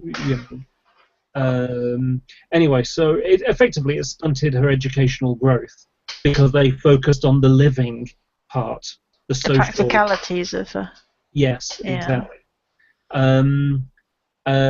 Equally, I've got another friend who, he was a bit immature, and so when he went up to to sort of from junior school to senior school at age 11, they sort of gave an option if he could go to a special school that would help him more socially, or he could go to a normal comprehensive and his education would be better. So, it was like you got a choice. You can either be still socially a bit backwards, or you can be educationally backwards. And so they said, well, we want rather him be socially backwards than educationally backwards, because if he's educationally backwards, he won't be able to get a job. And he'll need that more than he will the social stuff he'll manage, So as a result, he's still a little bit socially awkward. He just says and does things, but he's a nice guy, great guy. But anyway, so I've got off the subject. So my friend, she's been limited in two ways. The first one is that her father gets really pissed when she's got like boyfriends and things like that, because as far as he's concerned, she is not smart enough to be able to. Gosh. So it's like, yeah, if you have boyfriends, that could lead to pregnancy and that could lead to children, and you're not smart enough to be able to do it. You'd need help all the time, and that's going to affect the children and so on. And so But that boosts her ego no end. yeah, exactly. She gets very upset about it. I'm surprised. Well, it sounds like, yeah. He interferes. Sounds like he's afraid for her, but he's kind of in a dysfunctional way. Yeah. But equally, she tried to go to college to study, sort of nursing not nursing, come on, it was like teacher training kind of thing, but it's only to be an assistant in a nursery school or something like that, something that's manageable for someone of that age, that ability. The college turned her down. They just said, I don't think you can do the course. Well, it's like, who cares whether they think she can do the course? Let her try. At least let her try. And if she finds that she can't do it, at least she'll know. But don't deny her it just because you don't think she can do it. What does that have to do? Does that have to do with money? No, it was a free course, so. No, I think it means that where they're limited spaces, I suppose they've. Yeah, like as far as like who they can grant the financial backing to do that. Like they only have so many. They can only help so many people. Yeah. So they don't want. I don't know. It seems unfair to deny somebody. I agree. Or things like that. I mean, effectively, it's discrimination. It's disability discrimination. I agree, Anyway, talking of being able to function, it's a good point. I did say 15 minutes ago in the background that I was going to stop it on the hour, so we've got 15 minutes past now. So I'm going to call the end to the hangout. If you're still watching, thank you. And if you're watching later on, hope you've enjoyed it. Welcome to leave a comment underneath, and I'm sure we'll look at them. So thank you very much, and enjoy your day.